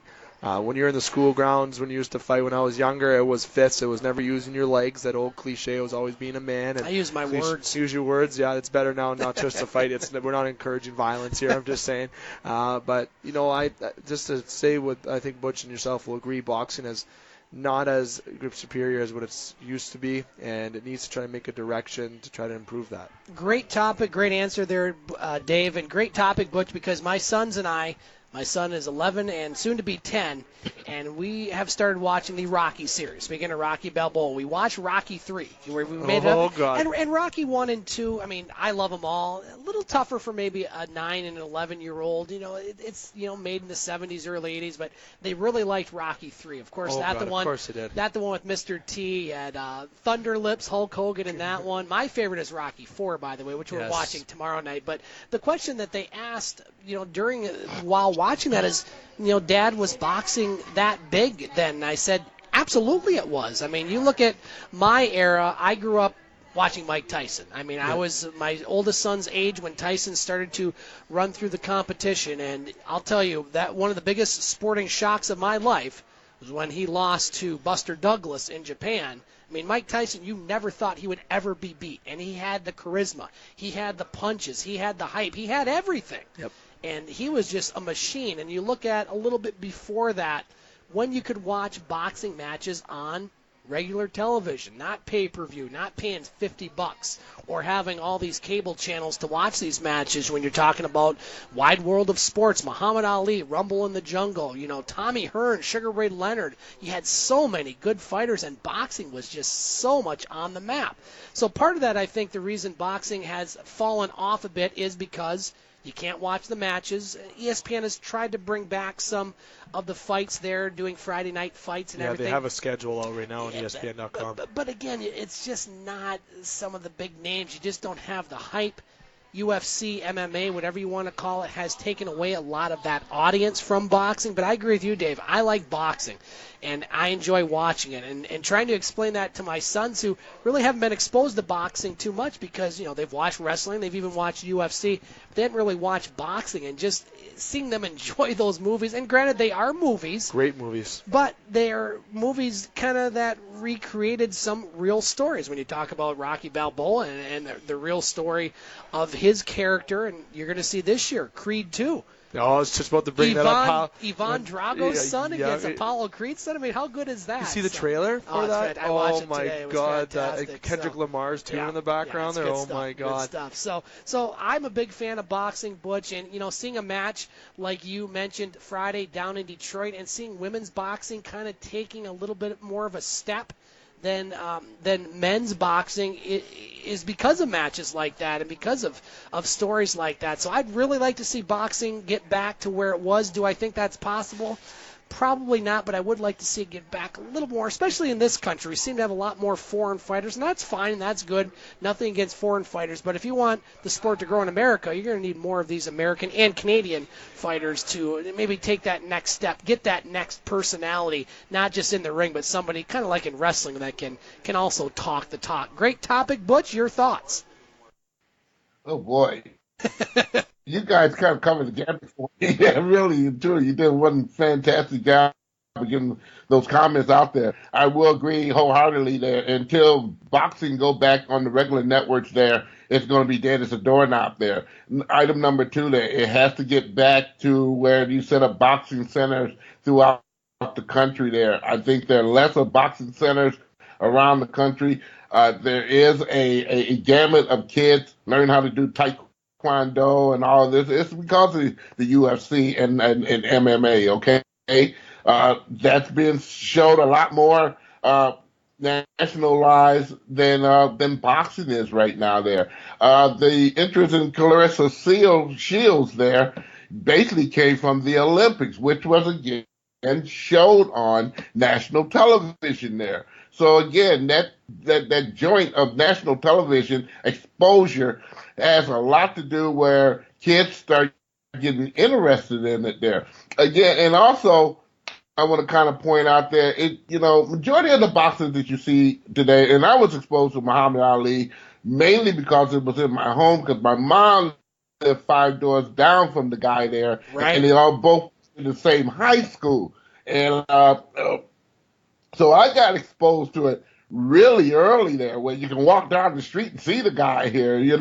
I was very impressed with like Mike Tyson, Thomas Hearns, a lot of the mainstay or the have not or has been fighters were in attendance on Friday night at the boxing match there. So the ones who have kind of paid the sport really good there for all the to see it once way back when, still being supportive of it. But again, we got to get a lot more boxing places where these kids, if they feel to do boxing, can have an opportunity to do so. Exposure is a key, but again, our country's kind of in the flow of basically football and basketball right now. Yep. And nothing wrong with that. Of course, I enjoy hockey, number 1, okay? So, boo-hoo, who don't like me, okay? But here's the deal on that there.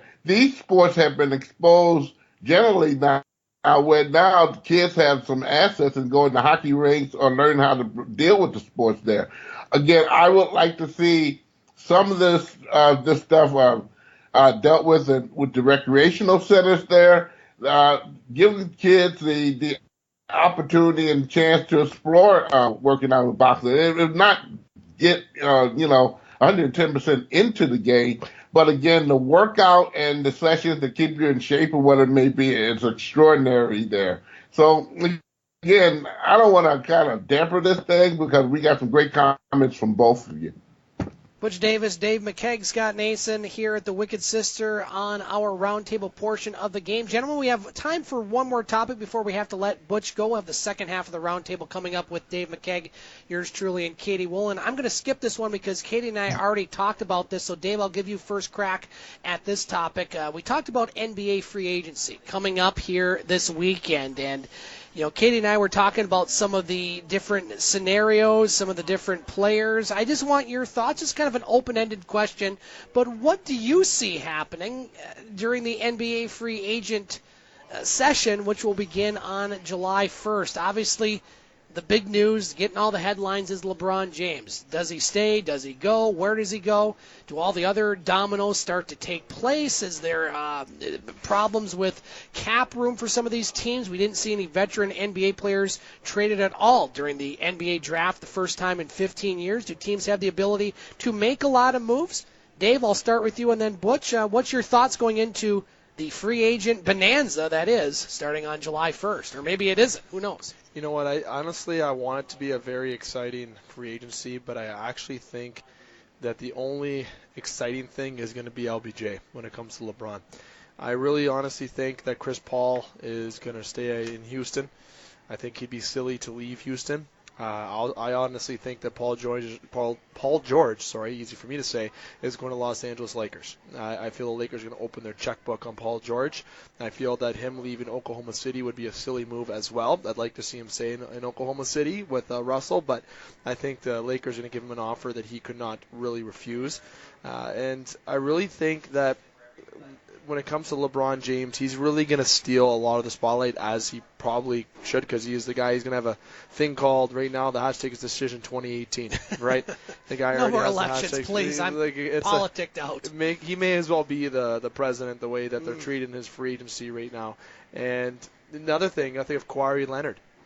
Leonard has requested a trade from the Spurs. I would love to see him in a Raptors uniform. It's something that we need the most in this league, as someone with his defensive skill and his all-around skill. But I'm not saying that's going to happen. But, there's a lot of teams that should be active, and I do expect the Toronto Raptors to be a little bit active in terms of trade, if it's going to be moving veterans out or if it's going to be adding to pieces to try to get over that hump once again and make one last run at the title before players are in their contract years and a little bit older. So I expect the offseason to be a little bit slower than people anticipate, and it's going to be more of a trade offseason, I think, than signings in terms of excitement. And LeBron James, like I said, it's going to take the entire run. And I honestly see LBJ going to the Philadelphia 76ers. I don't see him staying with the Cleveland Cavaliers. I feel that him going to the Lakers would be silly as well. Golden State, if anyone has that rumor, I will tell you right now, I've already said it on the show, that if he does go to Golden State, I don't know how it's going to be here on the American side of the show, but I'll guarantee you if we're on the Canada side, we'll boycott basketball talking.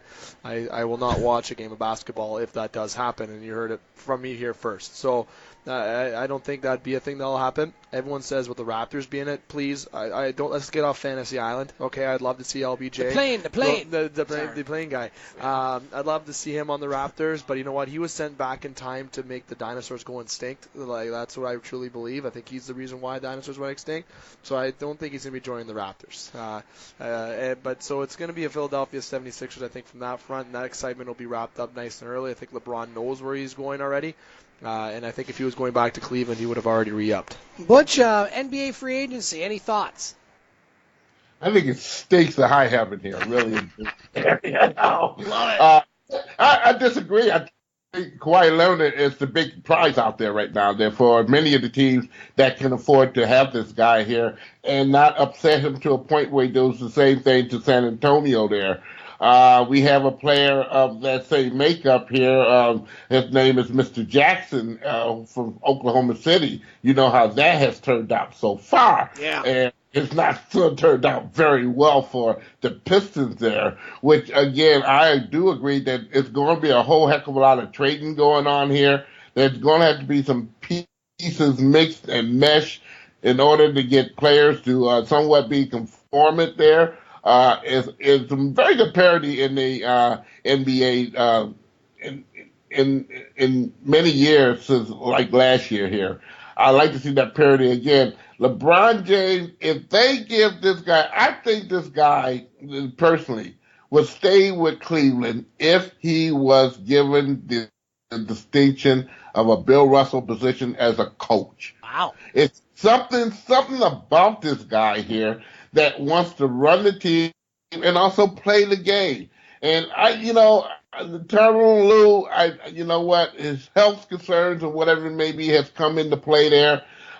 My thing is, do he have the stamina and the desire to want to continue the coaching at the electricity he is? Because LeBron James goes, sooner or later he's going to be gone too. So, it's just something that intrigues me about that particular situation. Kawhi Leonard, on the other hand, there is going to be the highest bidder. And you know what? I would like to see Kawhi Leonard, if there was a trade made, he'd go to the Raptors. They would be a super team from where they have the players they have right now. He's also a good leader, and his leadership from the standpoint of playing defense is really what Toronto leads right now there. For Toronto to have the record that they had last year and didn't go no farther, I voted for them to beat Cleveland's brains out. And they really disappointed me. But they lack that defensive hustle that basically is used in playoffs. That you cannot play the three-point game all the time, where many coaches thrive on to when it comes down to playoff. Playoff basketball is a lot different in the regular season there.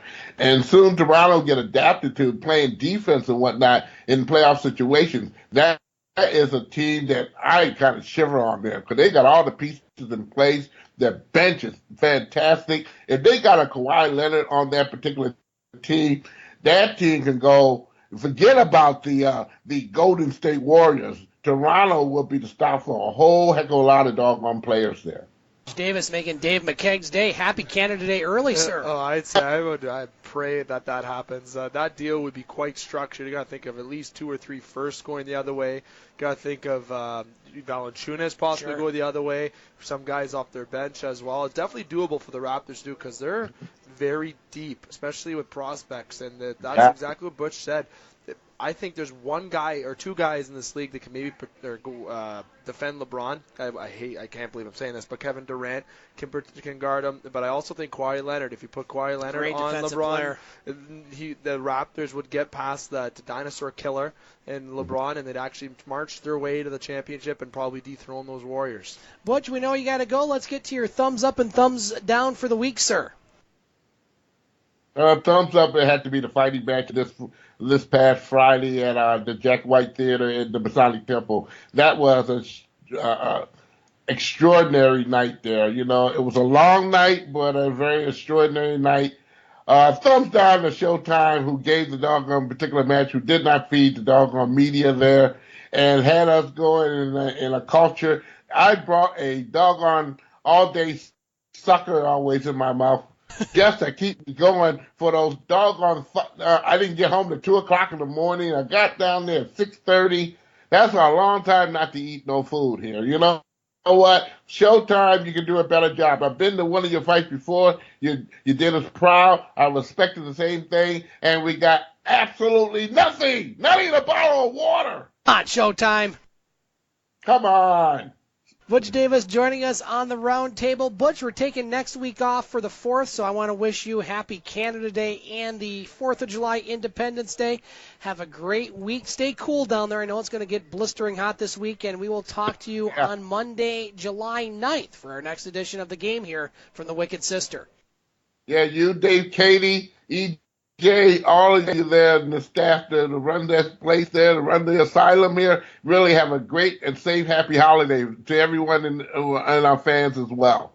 Thanks, Butch, and we'll be back with the second half of the roundtable here on Eagle 95.1. The Wicked Sister, Soo, Michigan. The Wicked Sister has managed to create a casual menu that offers unique, creative, and sometimes healthy offerings that rivals menu selections of any big city. Both the kitchen and the bar are filled with a staff who are exceptional at their jobs, producing signature items that have made the Wicked Sister a destination for foodies and beer nerds alike. On Ashman Street, Soo, Michigan. Welcome to the Wicked Sister, where you'll be treated like family, whether you like it or not. Thank you for tuning in to the game. Heard Monday nights from the Wicked Sister on Ashman Street, downtown Sault Ste. Marie, Michigan, on Eagle 95.1 and online at radioeaglesoo.com. You can also hear the podcast of the show at thegamesportshow.com or thegamesportshow.podbean.com. I hope that you are enjoying the broadcast. If you want to hear more of the Twin Sault's only local, regional, and national sports talk show, I encourage you to visit our website, thegamesportshow.com, and hear a pair of broadcasts from Soo, Ontario. Dave, Mr. Electric Avenue McCaig broadcasts a show on Wednesday nights from Sports Center Bar and Grill in Soo, Ontario, along with regular contributors Jamie Antonello, Justin Heichel, and Dane Handro. They focus on football with their very popular In the Pocket segment, talking about the National Football League, along with basketball, the NBA, and other sports, including but not limited to tennis, golf, soccer, and even the WWE. If you like hockey and baseball, Thursday nights are for you, as the Game Sports Show is at Boston Pizza in Soo, Ontario. Dave McCaig, along with regular contributors Justin Heichel and Dane Handro, and Brad Cochamilio from SooToday.com. This show focuses on hockey in the winter, local and national hockey, along with baseball in the summer, and includes guests and interviews with local and national figures. Once again, you can hear 3 versions of the game at our website, thegamesportshow.com, or at the podcast page, thegamesportshow.podbean.com. Also on the podcast page, you will find audio broadcasts of selected Soo Eagles home games, along with Brimley Bay's basketball and Soo High Blue Devil hockey. You can also find Butch Davis's show, Butch on Sports, on the podcast page, as well as my shows with Paul Van Wagner from ESPN Blacksburg on the Drive. You can also find us on YouTube. Look for the Scott Nason channel, and thank you for listening, and keep it locked here to the game for all your local, regional, and national sports talk that you just can't get enough of.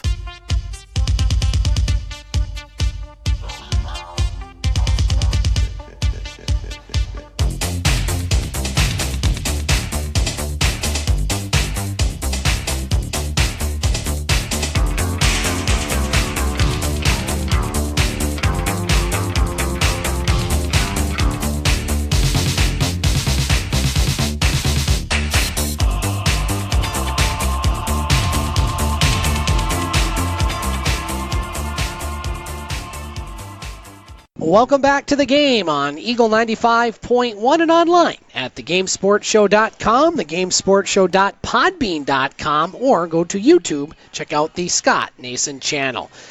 Broadcasting from the Wicked Sister on Ashman Street on this Monday night, our final show of June, and the Wicked Sister always has lots going on, including catering.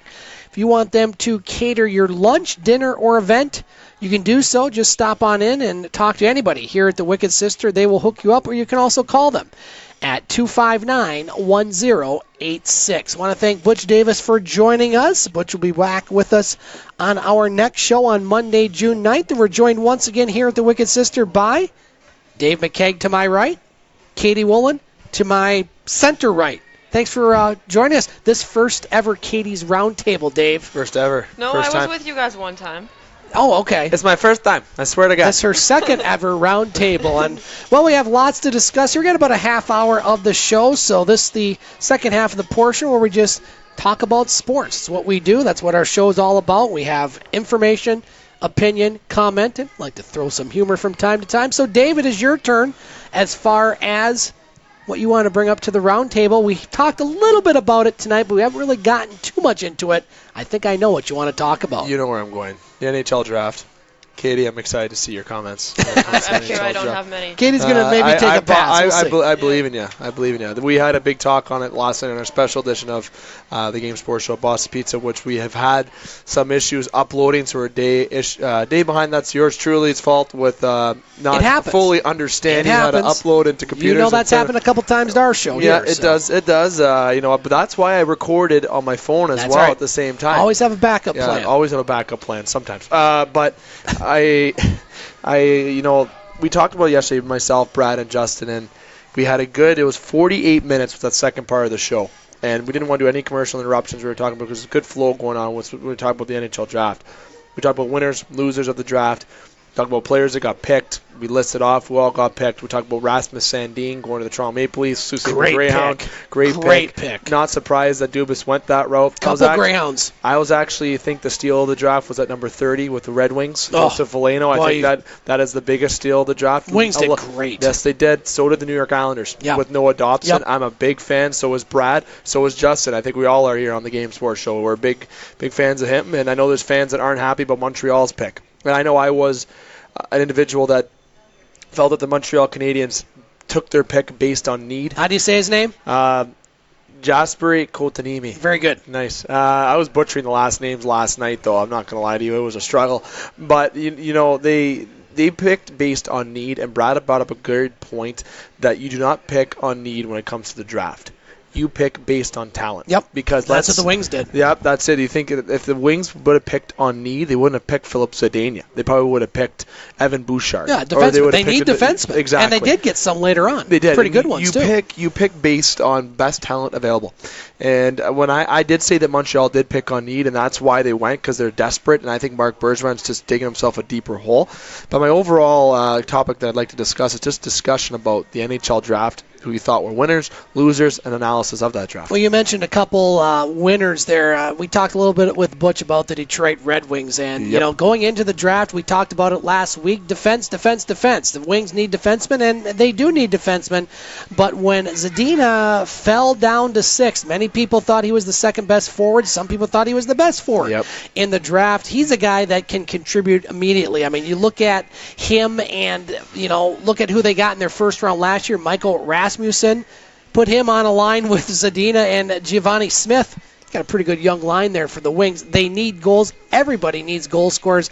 I agree with you, Dave. I think a steal, and that was the Golden Knights pick that they got at 30th for when they sent Thomas Tatar. Yeah, Tatar to their getting of Lino from Drummondville. They get a couple guys from the Quebec League. This guy, again, kind of likes Zadina. He's a guy that can contribute. Maybe not next year, but big fan of him. Yeah, I am as well. I think that was a great move. And the Wings, you look at who else they got. They got a couple defensemen later on in the draft.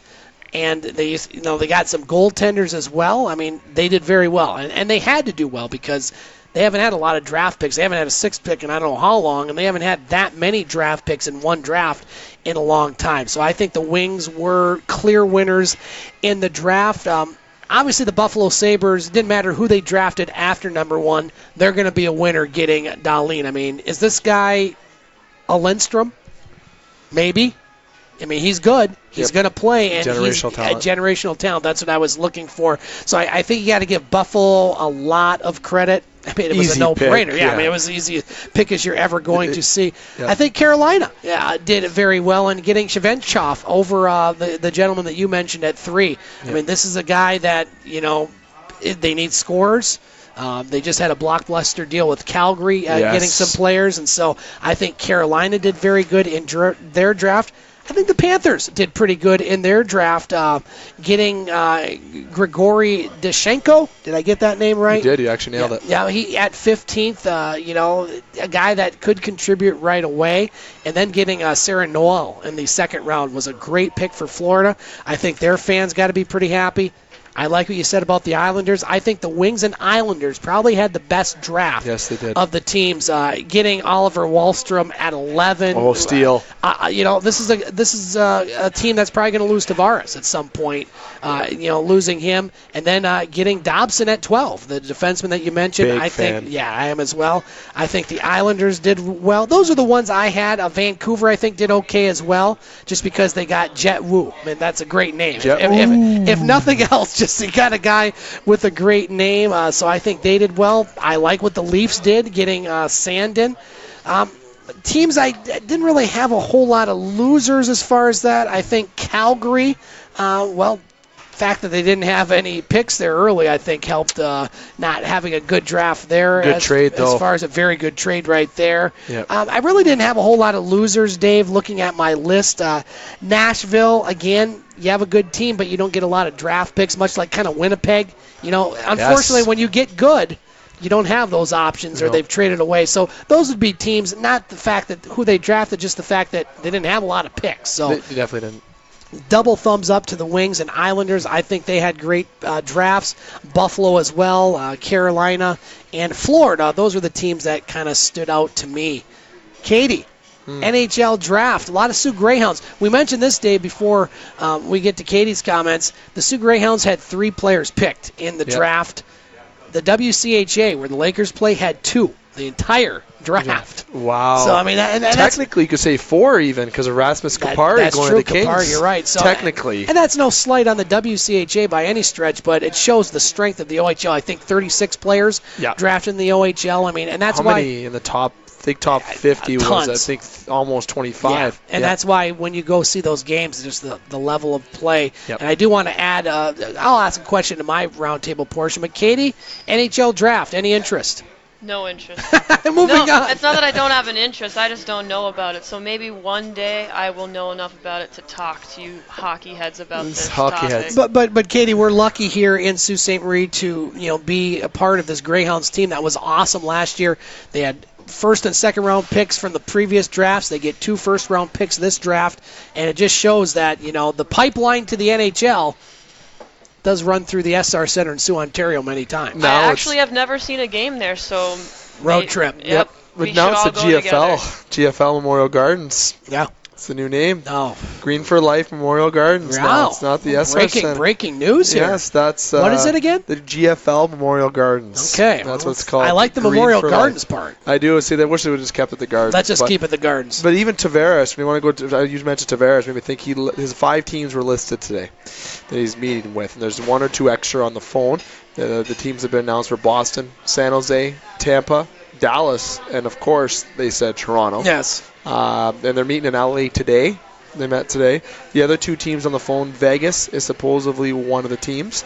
Then obviously the Islanders have to be the other one, right? So Tavares is meeting and fields those offers. But look at Barry Trotz going to the Island. Boy, yeah, that broke just after our show Monday. Monday it did, and the Islanders are making some good moves, and I trust Lou. Lou knows what he's doing there. Okay, I can tell you as a Toronto fan, he knows what he's doing. And Dubas had a great draft. Don't get me wrong, with Toronto in his first draft, but Lou Lamoriello knows what he's doing in the Island.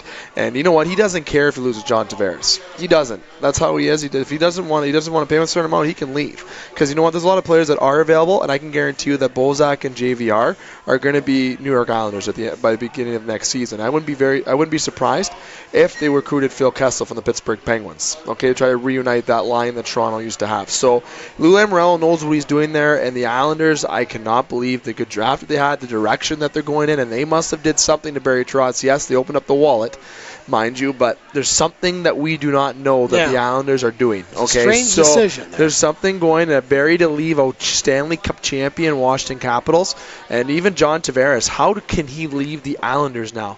You look at that, we got a good coach. You have Matthew Barzal there. They have a lot of young guys coming up. All he needs is a decent goaltender, and they're probably in the wild card spot. So, I really think that Lou Lamoriello is going to get the job done on the island, and I can't believe I'm saying that, but maybe Islander hockey is going to start getting back to superiority. Yeah. Absolutely. Yes. Dave, anything else to add? I know you talked a lot about it last night as far as the NHL draft, or you want to move on to Katie's subject? Oh, Katie's up next. I'm winding up here for Katie. Well, all right. What do you got there, Katie? Well, since Scott is always a dear to always ask about what I'm good at, which is the only thing I'm good at is talking about basketball, I'm going to ask him to talk about the World Cup being Ronaldo and his missed penalty, but they still won that game, correct? They tied. But they advanced, yes. Yes. So I just want to get your thoughts on that and Portugal for the rest of the World Cup and what you think on them. Yeah, surprise. We talked about that earlier in this show, talking about Portugal and Spain. Pretty much we thought, at least today, that both teams would have an easy time advancing to the next round. All they needed was a tie against Iran and Morocco, and they both did get ties. Portugal ties Iran 1-1. Ronaldo, as you mentioned, should have been kicked out of that game. If you saw, he literally decked a player from Iran, but because it's Cristiano Ronaldo, he didn't get the red card. I think if it's anybody else, he's out of that match, and Portugal might lose that match. And if they would have lost that match, Iran would have qualified. That would have been unbelievable as far as an upset. But Spain, I think, really has put themselves in really a good spot as far as they did draw with Morocco by the score of 2-2, and they finished first in the group, which means they're going to be on the other side of the bracket from Portugal, so that's good news for them. But potentially you have, if things hold the form, and there's a lot of questions as far as who's going to advance out of these groups, but right now, and I retweeted it on my Twitter at snason2013, trying to predict who are going to be coming out of these groups, and that's when you actually get into the brackets, when you have single elimination matches. You could have Spain on one side of the bracket. They're going to play Russia next, who lost to Uruguay 3-0. Spain should win that match. You could have on the other side of the bracket where Portugal will be. Portugal will take on Uruguay. That we know for sure. But if you prognosticate the other groups out, you could have in the round of 16 all the former World Cup champions other than Spain. You could have first-round matchups, France against Argentina, I should say round of 16s. You could have Brazil and Germany playing in the round of 16. Many people thought that would be a final or a quarterfinal. Germany's lucky to be there. They were almost knocked out this weekend by Sweden. You could have England taking on Colombia. That all on one side of the bracket. Now, a lot has to happen in these other groups. We're going to see tomorrow, Group C and D, Argentina. They've only drawn one game. They lost 3-0 to Croatia. Lionel Messi right now may not be allowed back in the country if they lose that match or even tie it, because they could be eliminated. Brazil, they more than likely will advance. Germany, as I mentioned, they were on the cusp of getting eliminated. They come back, they win. And so it's going to be very interesting to see. We're going to know a lot more after the matches on Thursday, because we'll have the Sweet 16. We'll see the brackets. We'll know who will play whom. But right now, if I'm looking at teams and their form right now, it's really hard to go against Uruguay, who haven't given up a goal. Croatia has not given up a goal. We'll see how they do against France tomorrow. And England and Belgium, those are two teams that will play each other. England, a team that is hungry for a World Cup victory. They haven't had a championship since 1966, so we'll see what happens there. But you can't count out Germany. I tell you, Germany, they were dead. They were done. All the teams are happy that Germany, the defending champs, are about to be eliminated. They sneak back. They get in. Watch out for Germany. I think they go on to win the World Cup despite being minutes away from being eliminated by it or of it or with it, whichever way you want to say it. Yep. David, you had a chance to see any of the World Cup? I know Forza Italia not in there. It's almost like Sault Ste. Marie's been boycotting the World Cup. But got some Croatians over there. They got to be happier than punch. You got a church over there. Yes, we do actually have one of those. Not that I've attended that, but no, I haven't either. But Croatia. I'm kind of really liking what Uruguay is doing. Don't get me wrong, but Belgium. Yeah. That's even another analyst of the show, Dane Henshaw, is a big fan of Belgium, and he's been saying that he predicts them to be in the final. Exactly. Mm-hmm. And for Uruguay not to let in a goal, especially on the host team today on Russia, it was 3-0. It was today, 3-0. Yep. So 3-0, as they would say. Sorry, Very I better get that right. Italy played today too, and they tied in the pretend game in FIFA 18. But I really think that this World Cup's been full of surprises, and I like that. Saudi Arabia winning today against Egypt, there's a smaller end game, and Portugal tying Iran. Yeah. I would never have predicted. I thought Portugal would steamroll Iran, but obviously my soccer knowledge is showing with that topic. I think the soccer people thought that too. Maybe not steamroll, but they'd win. Yeah, they'd win that game, and they didn't. And Spain tying Morocco, there's another tight game. These games have been very exciting to watch, but I'm definitely pulling for Belgium. That's the team that I have right now that's going to be going to the finals. I can't really decide who they're going to be playing. To be honest with you, I know Brazil was one that had my interest, but I don't think that is going to be happening, right, with Brazil. But I really think with Belgium is the team to be watching. Absolutely, and we'll know more in a couple weeks. I think when we have our next show, we'll be down to the Final Four. So Lots of soccer talk. If you want to hear more World Cup talk, you can find my segments with Paul Van Wagner on ESPN's The Drive every Monday at 4:30. We had a brand new segment, and we put that on the podcast page, thegamesportshow.podbean.com. I'm going to kind of swerve into two different topics, one for Katie and one for Dave. First of all, Katie, I'm going to throw out the topic to you. Do you want to add anything as far as the soccer? Have you watched any of it? Does any of it interest you? Okay. No, we're good here. Moving on. Well, we've talked about this. Dave and I and Butch have talked about this, Katie, but you and I haven't, at least on the air, talking about favorite sporting memory. Either one that you played or one that you watched. I wasn't quite sure if it was a personal one or just watching. You can have one of each or maybe both, but do you have, at this point, you're a little younger than myself, definitely a lot younger than myself, you're a little younger than Dave. Do you have a favorite sporting memory that you'd like to share? I mean, I think this is the only thing that's popping into my head right now, and it's probably a lot of people's in Detroit for basketball when people aren't really watching basketball as much anymore for, I don't know, at least up here, in my opinion. But I just think the Detroit Pistons 2003 for Rasheed Wallace. We will win Game 2.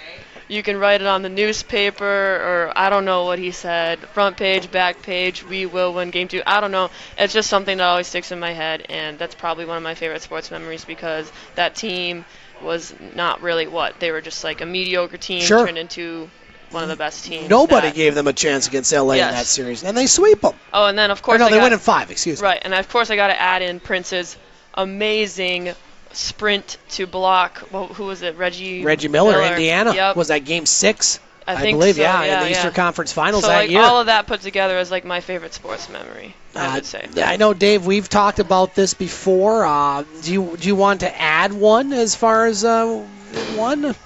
We've discussed that I have a lot personally wise and sports add wise. One you want to add. What do you want me to add? You can add whatever you like. Not being traded 25 times. You can't do that. Can't do that. Can't. I was going to go on a serious note, but I won't go that route. I like to keep the joy up with it. For Michael Doe and I shared a lot of championships together. I have a lot of moments with that, but I'm gonna kind of veer to the direction of. I can't believe I'm saying this. I've been pumping up Detroit all day. Detroit Red Wings. With Konstantinov. 20 years ago. 20 years ago being given the cup. Those. I live for those good moments when that older individual or when something disastrous happens, that they get that Stanley Cup first. And I believe Eichmann gave him the Stanley Cup first. So that was against the Philadelphia Flyers in 98. Was that? Capitals. The Capitals. 97 was the Flyers. Yeah. That's right. 98 was Chris Simon. Chris Simon and the Capitals. Right. That's right. And that was a good moment in sports. Those are the moments in sports that you truly enjoy and you really find the reason for loving the game. Ray Bourque being given the cup with Joe Sakic giving him that cup, yelling that at him. Even Ovechkin this year.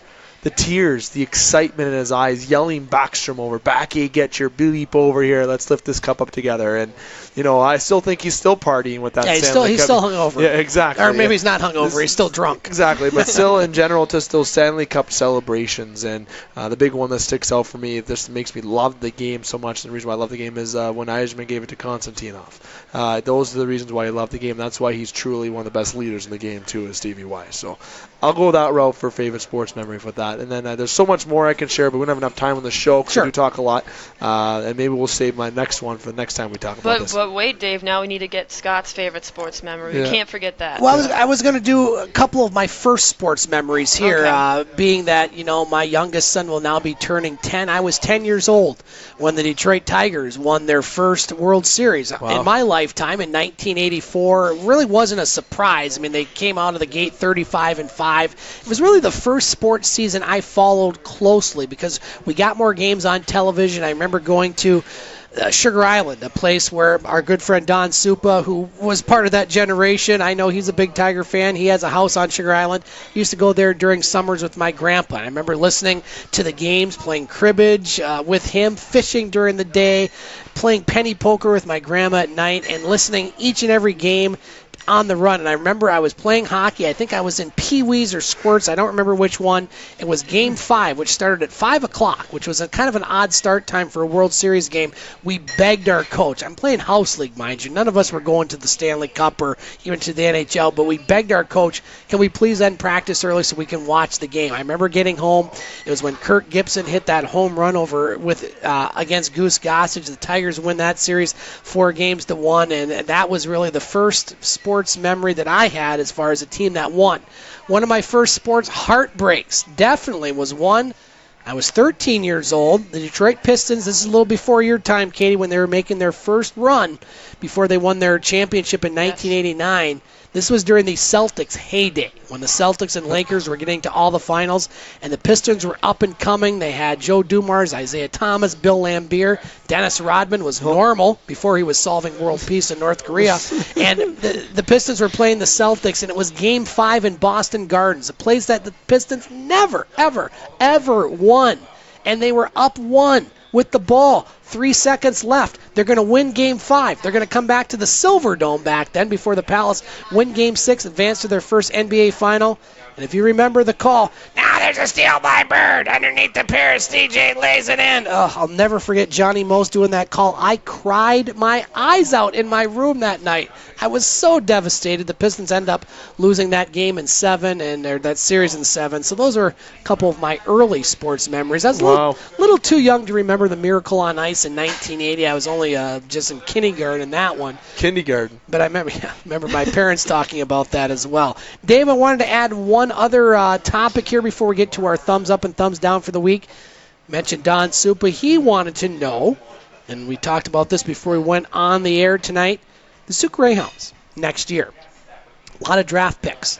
A lot of players we don't quite know where they might be going. Are they going to be in the NHL? Are they going to be in the AHL? They're going to come back to the Greyhounds. You said that you think this team is going to be okay next year. What's your thoughts on the Hounds as far as, some of the players that could be coming back? I mean, are they going to be top of the league? Probably not, losing a lot of guys. But what do you think going into the season? Training camp's a little over a month and a half away. See, about a week ago, I didn't fully look into the potential team they can bring back. And now that looking at the team they could potentially bring back and now whom was drafted, Barrett Hayton being 5th overall, Sandin being in the first round. Hayton going 5, that was a surprise. It was early, but he still went top 5 in the NHL draft, which seemed for something one of the highest Greyhound picks to go, one of the highest, next to Joe Thornton, obviously. But, there's a few other individuals that went high, but you got to think of Mac Hollowell as well. He went to the Toronto Maple Leafs. 4th round, yep. Exactly. Rasmus Kapari. There's a guy that went 20th overall to the Kings, and people forgetting that's a Greyhound property. Guy, yeah. Yep. So, can they persuade him to come here? Absolutely. This is a team that was 2 wins away. 2 wins away from winning the OHL championship, okay? And Boris Kachuk, let's not forget that. The guy can still come back next year. He's not making the Tampa Bay Lightning as much as his attitude thinks that he is. No offense to Boris. He's not making the Tampa Bay Lightning. So I don't even think it'd be beneficial for him to be in the AHL. I think that him coming back and being a captain of the Grounds. Would he be an overage? Yeah. And I think him being a captain is, surprises me because I know he's more of a individualized player, in my opinion, to be honest, but he's a good guy. But I just feel like in terms of a leader, I really think that they should look down to Rasmus Sandin for that, or I think they should even look at Hayton. The guy has had a lot of leadership, or even Verbeek. Sandin back next year. They have Sandin back, and I believe Verbeek is back next year as well. So Verbeek was a big reason why they didn't go on in the playoffs as well. It's a big loss. Top 6 forwards. Huge loss. A lot of guys that are coming up the ranks there with the Hounds, and guys that are returning. They have a great mix of guys. Villalta, he's also able to come back next year as well. There's a lot of, and he's a 3rd round pick of the Los Angeles Kings. So there's a lot of potential for this Hound team to actually be very competitive. And a top 3 finish in the conference is very easy to make as long as these guys come back. Now let's say they don't come back. The Greyhounds are still in a decent position because those guys are going to fetch a lot of return. You know why they're going to fetch a lot of return? Because Hayton's not playing in the show this year. Sandin is not playing in the show this year. And I can guarantee you that Boris Kachuk won't be playing the AHL either. Sorry, Boris. I know you're friends with some friends of mine. I'm just going to tell you right now, I think you're coming back for an overage year, and you're going to absolutely tear it up and win OHL scoring title. Good for him. You're going to win that's a scoring not exactly title. a bad thing. No, it's not. Then you'll go play in the AHL the year after, and you might be one of the top 6 forwards right away. Would you rather sit in the the bench in the AHL or play every night? Exactly. And coming to the Soo is where he's been a lot. He played with the Thunderbirds. This is where his ties are. And I just feel like this is an opportunity for this organization to get another good team on the ice. Now, let's say this year they're top 3 again. They want to move some picks out again. Go ahead. They got a lot of young guys in there. So I really think that the Hounds have a team potentially to get back to the OHL final. I truly do. Look at the players they can bring back. And like I said, if they don't bring these guys back to their organization, the value that they can get for trades with all those 5 guys that I just mentioned is going to be absolutely amazing. Boris is worth 3 first-round picks as it is himself. Sure. Hayden's proved 5th overall pick. The guy's worth 3 first-round picks because of that in the OHL. So the moves that they can make and the way they can build that young team again and be an absolute dynasty in the next 3 to 5 years after that is very attractive as well. But I'm hoping that the Raftis and the crew with the Sault Ste. Marie Greyhounds hire a great coach, and I've always been a fan of them bringing in Jones. Bobby Jones. That's the good golfer too, Bobby Jones. I would love to see him there, but I really think the Greyhounds should contend this year, and I think they should go into it buying to win.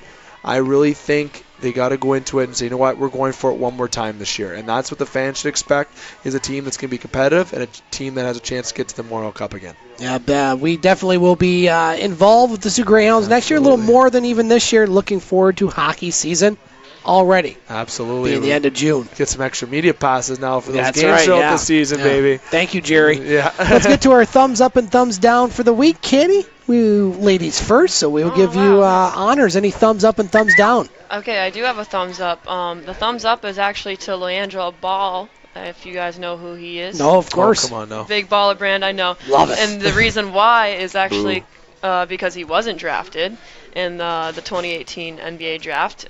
He's the younger brother of Lonzo, middle brother. And to me, it's just like, I mean, I have no problem with the Ball brothers. I like them and everything, but it's like a learning lesson for him. Like, he shouldn't have entered the draft this early. I think it was a dumb move by him and his father to take him out of college at UCLA. He would have developed so much better as a player. He should have stayed 4 years and then entered the draft. I don't think he could have been Alonzo, where he could just go for 1 year and then enter the draft. And then they brought him over to Lithuania, and I just don't think it was a smart move. So I think it's just like a learning experience for him, and he's going to. And I don't even think that the Lakers will even accept him in the summer league, is what I've heard from sources, because obviously that's where they all Kitty live. has sources. I love it. Me too. I like that.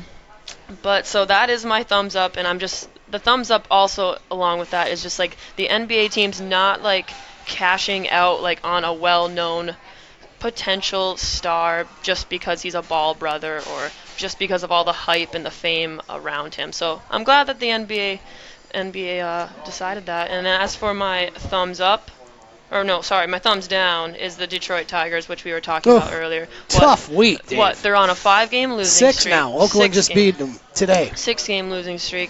And it all started off by playing the Kansas City Royals. And they were on a 9-game losing Cincinnati. streak. Oh, what? I thought it was the Kansas. No, Cincinnati. Really? Yeah, I was in Ohio. That's all right. They're kind of in the same spot in the standings. They shouldn't have lost to them. No. Okay, so then did they lose to Kansas after? No, they haven't played Kansas City for a while. Oh, okay. So. My bad. Well, that's I'm all right. Off on that. But either way, they need to get out of it, and that's a thumbs down for me. I like that. Get them Tigers, bro.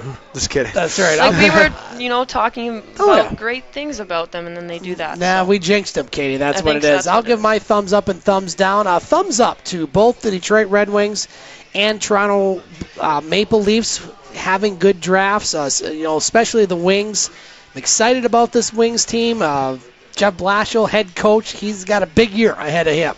Wings got to make the playoffs. The assistant coach. That's right. That's right. So what's that tell you? Hey Jeff, you're struggling. Okay, Dan, move left. Yeah, we didn't mention that. Stage Butch, left. I should have mentioned that. Yeah, good call there. So thumbs up there. Thumbs up to the World Cup. It's been exciting. Looking forward to a lot more weeks. Thumbs down to Burger King. Now let me explain this a little bit. Not locally here. Burger King's great in the United States, Canada. Burger King in Russia. They have apologized for an online ad offering burgers to Russian women who get impregnated by soccer players during the World Cup. which the country is currently hosting. The promotion was on the global fast food chain's account on VK, which is a local rival of Facebook. Still not on Facebook. I'm proud of that. As they said that every woman will get 3 million rubles. Don't get too excited. That's around $45,000. And a lifetime supply of Whopper burgers for women who manage to get the best football genes, which will ensure Russia's success in future generations. This post ended with a call, "Go ahead, we believe in you." Well, since then, Burger King removed the ad and tried to make amends after a furor erupted on, you guessed it, social media and international media. Burger King in Russia says, "We apologize for our statement. It turned out to be too offensive." Unquote, you think? The ad appeared to be ineptly trying to poke fun an inflammatory statement by lawmakers who urge women not to have sex with foreign fans. And so this was something that Burger King thought would be kind of funny, but as you know, you put something on social media, even in Russia, and people sometimes take exception to it. And so thumbs down to Burger King.